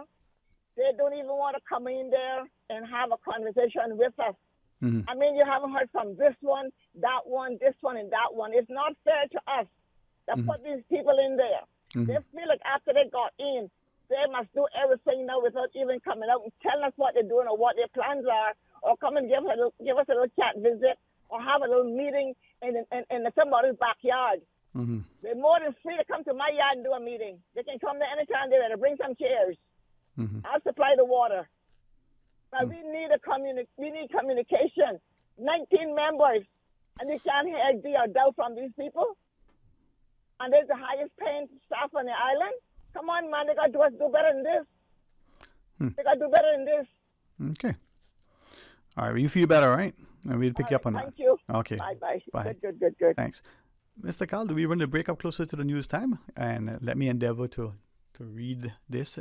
The caller's points, there are a couple of things to respond, and one would be that maybe sometimes when they, just speaking to Radio Cayman, when the MPs, in particular the ministers in cabinet, come on, there might be an opportunity to share, to disseminate information so that they can set the stage for what they want. But as she shares, can they be engaged more publicly, more frequently? To it, maybe we would recognize that in cabinet, where their constitutional responsibilities to the country relative to their portfolios and ministries, maybe it is a challenge to serve two masters, the duties of the day as per the Constitution, and then the respective sort of areas that they represent. This is a political statement, so here's the proviso and certainly a disclaimer. Maybe this is one of the reasons why many have suggested, given that you can't serve two masters, that the ministers in cabinet be elected from a national perspective, since their actions impact and affect us all, as opposed to just having to put that person in a position where they got to serve both their constitutional responsibilities and their respective constituencies. How do they split their time? Well, those would agree to that. Some would say, oh boy, he being political. Nope, just sensible. All right, thanks to the Department of Labor and Pensions. So we want to read this, thank them for taking the time to respond. We're going to read exactly what they shared, or we sent an email to them in a very timely and professional, we think, comprehensive response. So we want to share, or we asked in our email sharing that there was a caller who would ask if the law, the labor law, requires double time on Saturdays and public holidays, as well as, on Sundays and public holidays, as well as time and a half on Saturdays. And if that's the case, can employees sign a contract to agree otherwise? And again, thanks to the very timely and comprehensive response from the Department of Labor and Pensions. This is the response. According to the Labor Act 2021 revision, there is no requirement for employees to be paid double or time and a half for working on a Saturday or Sunday, as weekends are considered normal working days. However, if an employee exceeds the standard work week or work day, and that is classified as overtime, the employee is entitled to receive time and a half for each hour of overtime worked. The Labour Act stipulates that the standard work week shall not exceed 45 hours in any 168-hour period, and the standard workday shall not exceed 9 hours. It is important to note that while the Labour Act provides the maximum hours an employee can work per week and day, the employment contract / statement of working conditions should clearly outline the agreed standard work week and day hours as defined in the Act. For example, an employee's standard work week can be defined as 40 hours, with standard work days being Monday through Friday at 7 hours each day and Saturday at 5 hours. if an employee works 7 hours on a Saturday, they will need to be compensated at the time and a half rate for the 2 hours of overtime worked. However, Section 26 of the Labor Act 2021 revision allows for an agreement to be made between the employer and the employee for overtime to be waived. However, this agreement must be approved by the Labor Tribunal before it is deemed effective. See the below extract for further clarity. And it says that overtime pay not necessary if parties agree to the contrary. In Section 26 reads, non-managerial employees may agree with an employer that no overtime will be paid for the extra hours worked by such employee, provided that such agreement shall be requested by the employee and entered into voluntarily by that person. Any such agreement shall be approved by and registered with a labor tribunal and shall not take effect until and unless this section is complied with. A labor tribunal shall, before approving and registering such agreement, satisfy itself that the agreement was requested by the employee and voluntarily entered into, and it may require such evidence as it deems necessary to so satisfy itself. It continues, for clarification on holiday pay benefits, please refer to Section 16 of the Labor Act, the 2021 revision. Section 16, subsection 4 of the Labor Act states that if a mutual agreement is in place, time in lieu can be taken in place of payment. It is important to note that the time in lieu hours should be compensated at the double rate. For example, an employee worked 9 hours on a public holiday. Their agreed time in lieu should be 18 hours. The excerpt of the Labor Act is provided below for convenience now. We're at 6 minutes 56. And then it talks about the Section 16, the public holiday pay, and it gives us the extract from that. Now, I won't read that, and I would refer us to the Labor Act. But in closing, says Section 5 of the Labor Act, the 2021 revision, states that an employee's statement of working conditions contract should not offer terms below the minimum requirements of the Labor Act. And it is, sets out the provisions of Sections 5, subsection 1 and 2. And I really want to say a special thanks to the Labor and Pensions Department, especially their inspectors, for taking time, accepting our question via email on behalf of our listeners, for providing that response. And even though we could have, as we did, pick up the Labor Act, and it's right there, they were demonstrating their competence, their willingness, as they had in the past, to come on and to speak, but how accessible they are. And through that, maybe we individually will accept our sense of responsibility to understand, both as employer and as employee. Now, the Department of Labor and Pensions has done some training in the past, and from the feedback, certainly with the partnership, we found that many people have benefited. So understanding our laws doesn't make us necessarily a law, doesn't even make us an expert, but at least gives us an understanding that we don't need to be so daunted and put off by it. Again, to the DLP, thank you for responding. Now we're going to pause, we're going to go to the news, and when we come back, we're going to invite you to rejoin us. So please, stay tuned. Discover your dream home with Cayman National's home loan. Get up to 95% financing, repayment up to 40 years, and just a 0.5% commitment fee. Your interest rate? Depending on your risk factors, it'll be fixed or variable. Plus, you get a pre-approved credit card. This is a limited time offer. Dial 949-8300 or email lending@caymannational.com today.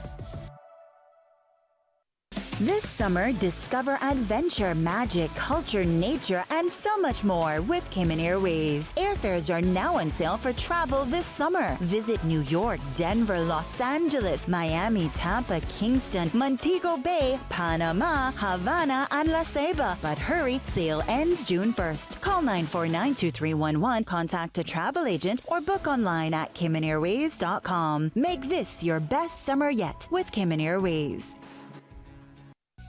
At Doctors Hospital, we know life happens, and usually when you least expect it. So when unexpected medical issues arise, you need quality care close to home. Located in the heart of Georgetown, our accomplished team of physicians and medical staff treat minor urgent conditions such as migraines, chest and abdominal pain, shortness of breath, burns, broken bones, open wounds, and more. 24 hours, 7 days a week with no appointment necessary. Peace of mind is important when life happens. At Doctors Hospital, we're always here just for you. Need to speak to someone? Call 949-6066. When it comes to weekly meal prep, I trust Kirk Market to provide the best value for quality proteins. The butchers at Kirk Market are super helpful. They always slice my steaks perfectly. Kirk Market has everything I need for healthy and flavorful protein-packed meals. From lean cuts of CAB choice beef, tender CAB prime beef, the juiciest pork, and all-natural hormone-free poultry, to their seafood section with everything from fresh local snapper to omega-3 rich salmon. I choose Kirk Market for the highest quality proteins to support my healthy lifestyle. Kirk Market. Eat well, live well, and discover a world of choice. From boat days to beach gatherings, leave the catering to Subway. Choose from small and large sandwich platters, double meat wrap platters, and top it off with optional cookie platters for dessert. Or ask about our Subway box to go with the option of 6-inch or foot-long sandwich, 1 cookie, and 1 bag of chips. For all occasions and celebrations, let Subway focus on the food so you can focus on the fun. Visit subway.ky for catering options. Subway. Eat fresh. Public health is the science and art of preventing disease, prolonging life, and promoting health through the organized efforts of society. Environmental health, mental health, and physical health are all public health. Cayman's new national health strategy aims to protect and promote the nation's public health outcomes, but to do this, we need to hear from you. The Ministry of Health and Wellness is now accepting feedback about healthcare in Cayman on mohfeedback@gov.ky or on gov.ky/health-wellness. Deadline is May 31st. Your opinion matters. Radio station. Radio Cayman is the voice of the Cayman Islands. From Radio Cayman's newsroom, this is Headlines. The headline news is brought to you by Kirk Market. With a look at your latest headlines, I'm Dwayne Ebanks. Dwayne Robin Thompson is set for a June 10th trial on robbery and firearm charges. Represented by Jonathan Hughes of Samson Law, he faces the Crown's case led by Shanakay James, with Justice Cheryl Richards KC presiding. The trial is expected to run for 2 weeks. In regional news, Jamaica's commitment to nurturing its micro, small, and medium business sector was reaffirmed by Dr. Dana Morris Dixon, Minister for Information Skills and Digital Transformation. With over 422,000 MSMEs, these enterprises are hailed as the economy's cornerstone, employing a significant portion of the workforce. The recent Growing Together initiative celebrated the graduation of 350 MSME operators, emphasizing the sector's role in Jamaica's progress. And finally, the Caribbean mourns the loss of Pamela Richards, a vanguard of tourism and a former chairman of the Caribbean Tourism Association. Honorable Kenneth Bryan, the current CTO chairman, noted her legacy that saw the CTO embark on several initiatives to strengthen Caribbean tourism, including improving tourism data collection across the region, expanding training and development for staff in the tourism sector, developing a world-class membership site focused on the best practices, and committing to public-private sector sustainable development and cooperation through a memorandum of understanding with the Caribbean Hotel Association in 2005. That's your latest headlines. I'm Dwayne Ebanks. www.radiocayman.gov.ky. Check out our social media pages: Facebook, YouTube, X, formerly Twitter, Radio Cayman Headline News.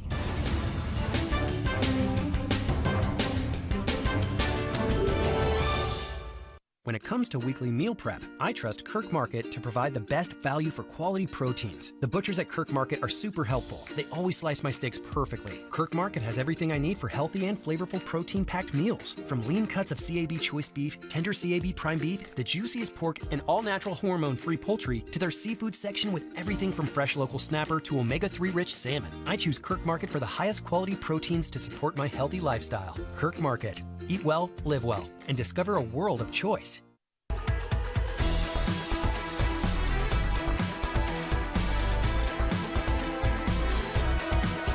Radio Cayman Talk Today continues.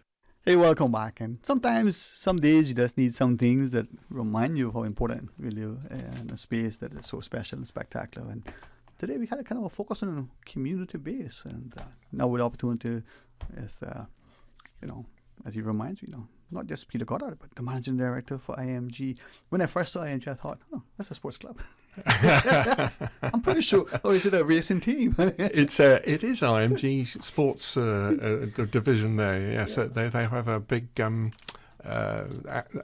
I think they're a large agency these days that they run, and I think they're involved in a lot of sports stuff. Yeah, we're not the same IMG, and they haven't been pursuing us for the name. So I just kid. After they say is good medicine, and the thing is that when we are competent and comfortable in our careers, we understand the importance. We can speak to our clientele in such a way that we bring credibility to what we're doing, but we also can be. I don't want to say the word charitable because some people misunderstand that, but to whom much is given, much is required. And that ability to impact people in a timely, positive, meaningful way transcends boundaries and borders and personalities and boardrooms. Absolutely. I think one of the largest growing areas in my business, which is the trust industry, is the philanthropic sector these days. And there's a lot of people earning a lot of money, more money than they could spend in a lifetime. And that is part of the reason why we're here today, because the Gates Foundation came along and we were invited to participate as a trust company in their Pathways to Change program, which was focusing on getting a lot more donations down to the Southern Hemisphere to alleviate poverty. Yeah. And philanthropy these days has to fill the gaps that governments have created these days with the spending problems that they've got. Through you, if you would be so inclined, because I think that oftentimes, especially in the Cayman context, we miss opportunities to not only, see where we can add value, but to benefit from people like yourselves who have not just the experience and expertise, but brings them into the table that gives us through, all of what life has brought. Hey, do you know this? Are you willing to stand in the gap to do this? And from the Cayman context, there's so much that happens here. So many people come to our show. Some people move in. Some people take up residency. And decades later, we know them in a familiar way, but we don't know them and their impact, their global reach, their willingness to help because they're just there. So I say that to then ask from the perspective.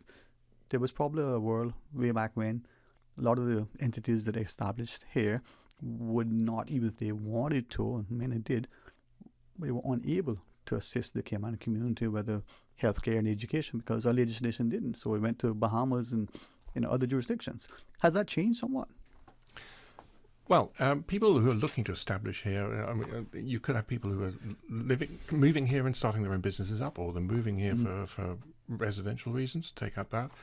Or you could have people who are here because they are establishing global headquarters here, but their operations are worldwide. Right. And that latter category these days has to establish substance on the island here. Yeah. And one of the best ways of establishing substance on the island, not just by having local directors on the board or having an office here, is having an actual philanthropic plan for the Cayman Islands. If you're taking advantage of Cayman as a jurisdiction for the tax, for the services, the professional services it can offer, then you should consider also, just like you would do onshore somewhere, having a philanthropic plan locally. Right. Well, with that in mind, and the reason what I want to ask is I think many of us don't appreciate that there's a lot that's happening here, a lot of people want to do, but sometimes maybe there is not the unwillingness, there's just the uncertainty as to how do I navigate that. So I wanted to ask from two perspectives. One, is it our infrastructure and our legislation sufficient that we not only encourage, but we actually can allow the Star Trusts of yesteryear, the foundations of today to say, hey, here is a grant to assist something somewhere. And then secondly, is there a perception that, well, Cayman's wealthy, there's no need there? Well, that's two very interesting questions, actually. The first I would say is that the legislation here is relatively simple to set up a charity. It's not by any means as onerous as it is, say, in the States or in the UK as jurisdiction. So it is relatively simple to set it up. You then encounter the second problem, which is you would expect a lot of places around the world aren't as wealthy as Cayman as a jurisdiction. You would expect to have a lot of things covered or here that actually aren't covered. And that's because every government around the world has different calls on its capital, on its funds. And something slips through the net everywhere. And you can identify 100 needs, and only 50 of those will be covered by the government of any one particular country. So there is an opportunity here for people to fill those gaps, because the government can't be expected to cover everything. Right.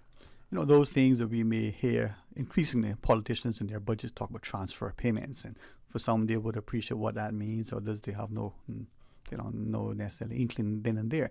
But even if a government funds something, that's at the cost of maybe not being able to fund something else, or at a reduced cost. So that partnership with the quote-unquote non-government side of the philanthropic sector, I think that partnership has always existed. I think about 200-300 years ago, I look back to an era when in Britain, for instance, the government wasn't half as big centrally as it is today, and there was a lot more charitable donations given by benefactors back in those days to support the poor.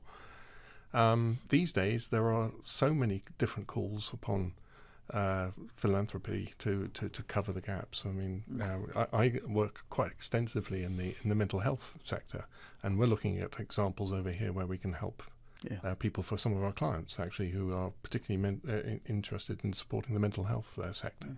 But those gaps exist in other markets as well. I mean, in the UK, we've been looking after some charities over there, and these charities act like a fifth emergency service. But they're not part of the government. They run alongside the government institutions and help people when they need to. Well, Peter, I appreciate you sharing that, because I think there was a time, as you alluded to, when the society did for itself in conjunction with other members and wasn't so dependent, reliant, expectant of a government. I wonder, globally speaking, is that shift now taking place? And we blame the government. The government's not doing this well. I think that if you live in a high tax jurisdiction, you're entitled to expect the government to act responsibly with the money that you've got, and identify where the key needs are, and allocate expenditure to those. The problem is there's so many key needs, and politics will dictate which of those needs get chosen, and certain elements of social care as a result of that get overlooked. Yeah, and I welcome the opportunity to share with you. And I'm hoping that through what you were going to share with us, that we individually and corporately would be so inspired to show that of our billions, or maybe it's only of our pennies, we can do something that collectively can add a meaningful contribution. Yes, absolutely. All right. Pathways to Change, you referenced it. What is that? Tell us a little bit more about it. Pathways to Change is a program that the Bill and Melinda Gates Foundation, as it was once called, it's now just the Bill Gates Foundation. I think she's paid off a certain amount of that. I'm not even going there, bro. Anyway, the Bill Gates Foundation, as it is today, they've set this program up. They are obviously themselves deeply involved in provision of charitable funding south of the equator, and they were trying to get other people involved in that program as well. So, but they invented the Pathway to Change program so that people who are interested in helping alleviate global poverty, particularly in the south of the globe, can then benefit from the learning that they get for free as part of the package that you enter into with the Bill Gates Foundation. If you commit to spending X amount per year, and in our case it's 40,000 CI a year for 3 years. They will help you with your development of your knowledge base about how to set up charitable programs, how to set milestones for people if you're giving large grants, how to measure your impact on the charitable sector as a result of the donations that you're making. And so that program we found was a very useful one for IMG because we were already in that sector, but we found that we ourselves, although we looked after other people's charitable foundations that were giving away monies and set up plans for them, we were like our own worst patient as a doctor because we didn't have a program ourselves.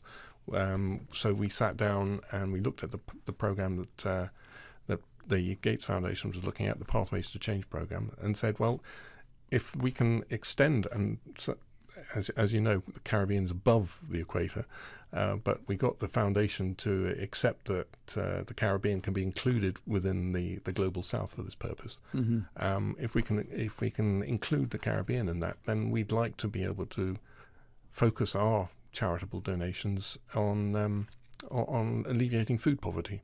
And there's a huge need for that in Cayman itself. Now, we hear poverty and you put a qualifier, food poverty. Are we specifically focusing on food? Well, I mean, you've got to focus on something, haven't you? The problem is that if you don't focus, you're not necessarily going to make the most of the money that you've got available to you. And also, you're not necessarily going to make as much of an impact with the spending that you've got allocated. All right. So it's entirely up to anybody to determine what their particular focus is. All right. Let me ask across the table. Do we have the break to take, my friend? And then when we come back, Peter, could you share with us more about the program and how it's going to work and what it means and the like, and maybe get a better understanding? One of the questions we want to ask, can we, the wider public, also partner, or is it just through your entity? Just a better understanding. Okay. All right, for those who are listening, sometimes if you pay attention, there might be a little nugget. So stay tuned for Talk Today. This summer, discover adventure, magic, culture, nature, and so much more with Cayman Airways. Airfares are now on sale for travel this summer. Visit New York, Denver, Los Angeles, Miami, Tampa, Kingston, Montego Bay, Panama, Havana, and La Ceiba. But hurry, sale ends June 1st. Call 949-2311, contact a travel agent, or book online at CaymanAirways.com. Make this your best summer yet with Cayman Airways. From boat days to beach gatherings, leave the catering to Subway. Choose from small and large sandwich platters, double meat wrap platters, and top it off with optional cookie platters for dessert. Or ask about our Subway box to go with the option of 6-inch or foot-long sandwich, 1 cookie, and 1 bag of chips. For all occasions and celebrations, let Subway focus on the food so you can focus on the fun. Visit subway.ky for catering options. Subway. Eat fresh. At Doctors Hospital, we know life happens, and usually when you least expect it. So when unexpected medical issues arise, you need quality care close to home. Located in the heart of Georgetown, our accomplished team of physicians and medical staff treat minor urgent conditions such as migraines, chest and abdominal pain, shortness of breath, burns, broken bones, open wounds, and more. 24 hours, 7 days a week with no appointment necessary. Peace of mind is important when life happens. At Doctors Hospital, we're always here just for you. Need to speak to someone? Call 949-6066. The best foundation you can wear is glowing, healthy skin. The offices of dermatologist Dr. Wayne Porter specialize in enhancing your skin's well-being. Whether you're seeking advanced skincare, including any skin cancers, Botox, filler, cosmetic skin enhancements, or simply looking to reduce wrinkles, Dr. Porter offers a full-service dermatology and dermatological surgery practice. For more information, email drporterkman@gmail.com or call 946-9020. That is 946-9020.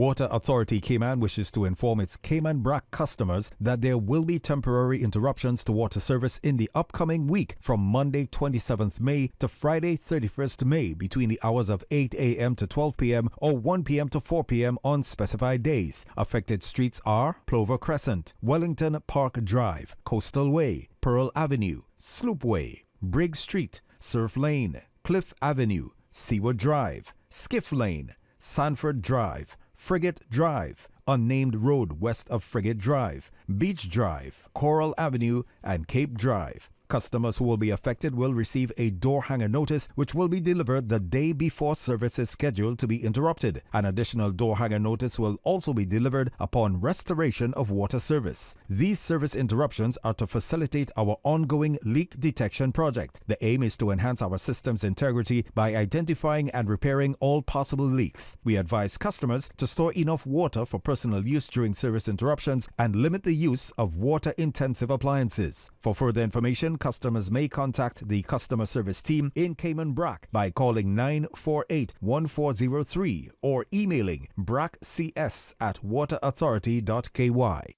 Attention Northside and Eastern residents. The Department of Environmental Health, Northside and Eastern bulk waste collection will take place between May 27th to June 1st. This bulk waste collection will replace the traditional year-end collection. Household appliances, furniture, and other items too large to be handled by the weekly DEH collection crews should be placed by the roadside where it is easily accessible to the DEH collection crews. Metals and vegetation should also be separated from other bulk items. Do not obstruct the roadway or storm drains or place tires, construction and demolition waste, hazardous materials, or electronics. For more information on the Northside and Eastern bulk waste collection from May 27th to June 1st, please contact the DEH's Solid Waste Management section at 949-6696. Radio Cayman's Talk Today.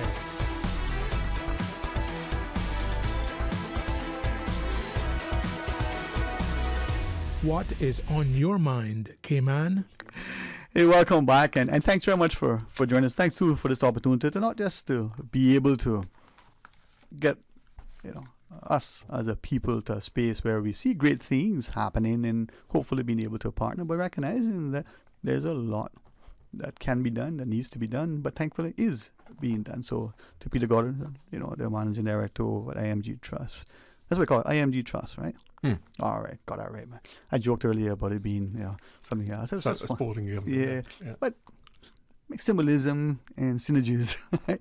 Now, you were sharing with us earlier, and I wanted to ask you talked about over 3 years committing at least 40,000 CI. Yeah, per annum. Per annum, right? How is that? How does that come about? Where does that go? Where does the Gates Foundation come in? The Gates Foundation is really providing you with an incentive as a donor to come up with a plan of action. They were expecting you to go to the global south, but we wanted to do something on our back doorstep because there was a problem here, and the location of all the other donors that we were involved with are all going to be based out of the UK or mainland Europe. So there was obviously a much closer need for us in this particular region than there was for them in Europe. So we came up with that plan ourselves. But the idea was that the foundation would provide you with some learnings, with some tools to develop your own philanthropic practice over a period of time, including for instance going down on site visits down to Kenya next year to go and have a look at some of the charities that might benefit from philanthropy. And just to see how these things operate in practice, because the big problem I think with a lot of these donors is the concern that they have that the money's just going to be wasted. It's just going to go on corruption. It's just going to be spent in the wrong way. Yeah. And so they actually take you down there to go and have a look at some of the charities that have benefited from the Gates Foundation itself. And as you share that, phrase like value for money comes into play. Things like proof is in the pudding. You give, but you also want to know that it's being utilized. The recipient is getting it, but it's being utilized in a way that's beneficial. Yeah. The larger the donation, and certainly the larger clients that we have, who've got active programs in place, they'll be setting milestones for these charities. If you're giving what is effectively maybe 50, 100% of what somebody is used to getting on an annual basis, and you're giving them as much again for some of these small charities south of the equator, you would expect to have regular reporting back on what they've done with that money. Right. Have they achieved what they wanted to do in the first 6 months, first year? What impact has your donation had on that particular market sector as a result of that? Yeah. For my edification only specifically, you know, the Gates Foundation, we know internationally, has partnered with others, has distributed lots of money. In this instance, will they be giving money or just the expertise in providing the vehicles? They're providing us with the expertise as a free service to encourage us to enter into a program that's devoted to the alleviation of global poverty in the South. Yeah. You know, the other phrase, unfortunately, many things become cliches, but this is so true. The first they would say it will always probably be, there's no need to reinvent the wheel. And having an entity, an established sort of vehicle that already exists to allow things to happen, if we can tie into that, it makes the first hurdle much easier, because administratively, sometimes it's very difficult to be able to get what you want done, even though you want to do it with good intentions. Yeah, I think you would set up something if you had a substantial donation to make and wanted to control that yourself. Normally over here, the best method of getting involved is to make your own personal donations to one of the charities, because you're talking about an amount of money that will make a difference to them. But it's not enough, a significant amount of money for you to be setting aside and starting your own bureaucracy. Exactly. So, you know. But the large donors will be looking to set their own vehicles up. There isn't a collective vehicle here on the island through which you can donate funds to go one way or the other. You have to donate to those individual charities. Yeah. But the real challenge is to go out there and find the charity that really appeals to you, all the charities. And I commend you and your team for recognizing that, whether it's Africa or the global South, when we look at some of the things, but focusing on the Caribbean, because there are a lot of needs. I would gather from what you shared as well that food poverty and the stuff, even though it's maybe different parts of the hemisphere, the impact is still the same, the need is still the same in terms of people are hungry. How do we get food to them? How do we get them to grow, help them to understand the importance of nutrition and self-sustainable as possible, right? Yeah, I can only talk from the experience that we've had here. We've selected 3 charities so far out of the 4 that we were going to benefit each year to the tune of 10,000 CI each. We've done Meals on Wheels, we've done the Cayman Food Bank here, and we've done the Y as well. The Y provides a very important function for feeding the kids on a regular basis, whilst parents are at school, for instance. And certainly, my experience with the Meals on Wheels service is that that poverty is just around every bend, every main road you drive down. One of those turnings off down there, there's extreme poverty to be seen just by turning off the main street. And I'm hoping that through this discussion, others will start to ask questions and to recognize something that we alluded to earlier, that there may be a perception of Cayman globally. It may even be that same perception within our own shores in terms of the need.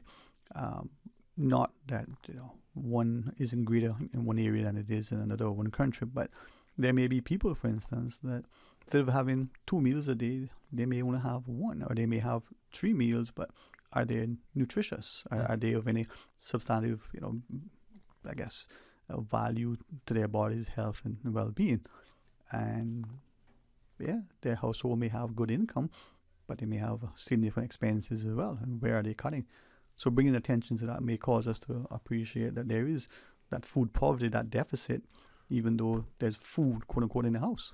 Yeah, well, we all know that the cheapest food is the worst for you as well. And there's plenty of that.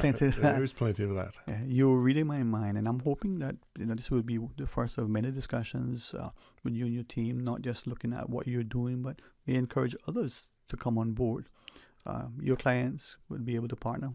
To what extent? Well, I mean, if anyone has any ambitions to put plans together for philanthropic donations locally, I'll be glad to talk to them.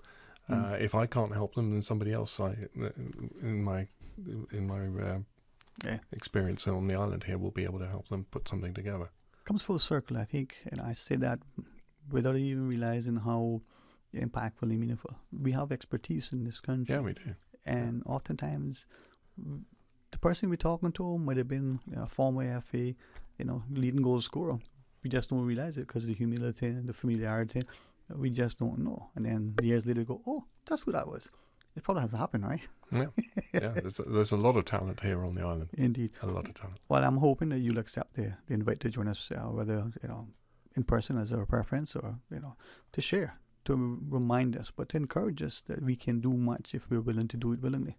Yeah, sure. And I'd be glad to, once we've had an update from the Gates Foundation about how this Pathway to Change program is developing worldwide, I'll be glad to come back with some figures on that as well. Yeah. No, thank you. And I'm mindful that in this community, thankfully, despite the growing need, there's also that increased willingness and awareness of people to step up, to assist, as Ms. Marlene reminds us, whether time, talent, or treasure, we can give. And if we do so collectively, hey, $1 from 100 people, well, it's more than $1 from one person, right? Yeah, absolutely. All right. Any sort of parting thoughts, Peter, that you may want to share with our listeners? I think probably the best thing to say is any donation or of time or money is thoroughly worthwhile. It doesn't matter how small it is, but everybody should take the time to think about what charities really appeal to them, and donate whatever they can. Yeah, it's gonna make a meaningful difference as long, I believe, as we do it collectively and willingly. Yeah, and you won't believe how wonderful you feel when you do it as well. Yeah. That's the big buzz that you get from getting involved with this. Many people say it, and sadly, some people don't really appreciate it until they experience it themselves. There's something good about giving. Yeah. Seeing your thing having a meaningful, positive impact on somebody else. Yeah. It's one thing to give money. It's another to see the benefits of that face to face with the people. That's why we do it, man. Thank you. Well, I really appreciate you stepping across. I know people don't recognize it, but there's a little time in a day sometimes for us to do what we want to do because we have so much that we have to do. So thanks for coming over, all right? Thanks a lot. Bye-bye. Listen, there's a lot to be done, and if we do it together, it'll get done. It'll get done a lot easier. All right, tomorrow, Mr. Carl, what are we going to do tomorrow? Well, God's willing, we'll come back and we'll have you be a part of our discussion. So until then, have a wonderful afternoon. Talk Today is brought to you by Subway, open 24 hours in Countryside, Anderson Square in Georgetown, and Centennial Towers in West Bay. And by the Ministry of District Administration, explore your history, explore your land, explore your sister islands. And Cayman Airways, call them on 949-2311 to book your nonstop flights to Los Angeles and Panama. And Digicel, Cayman's bigger, better network. And Doctors Hospital. Peace of mind is important when life happens. Doctors Hospital, always there for you. Call 949-6066.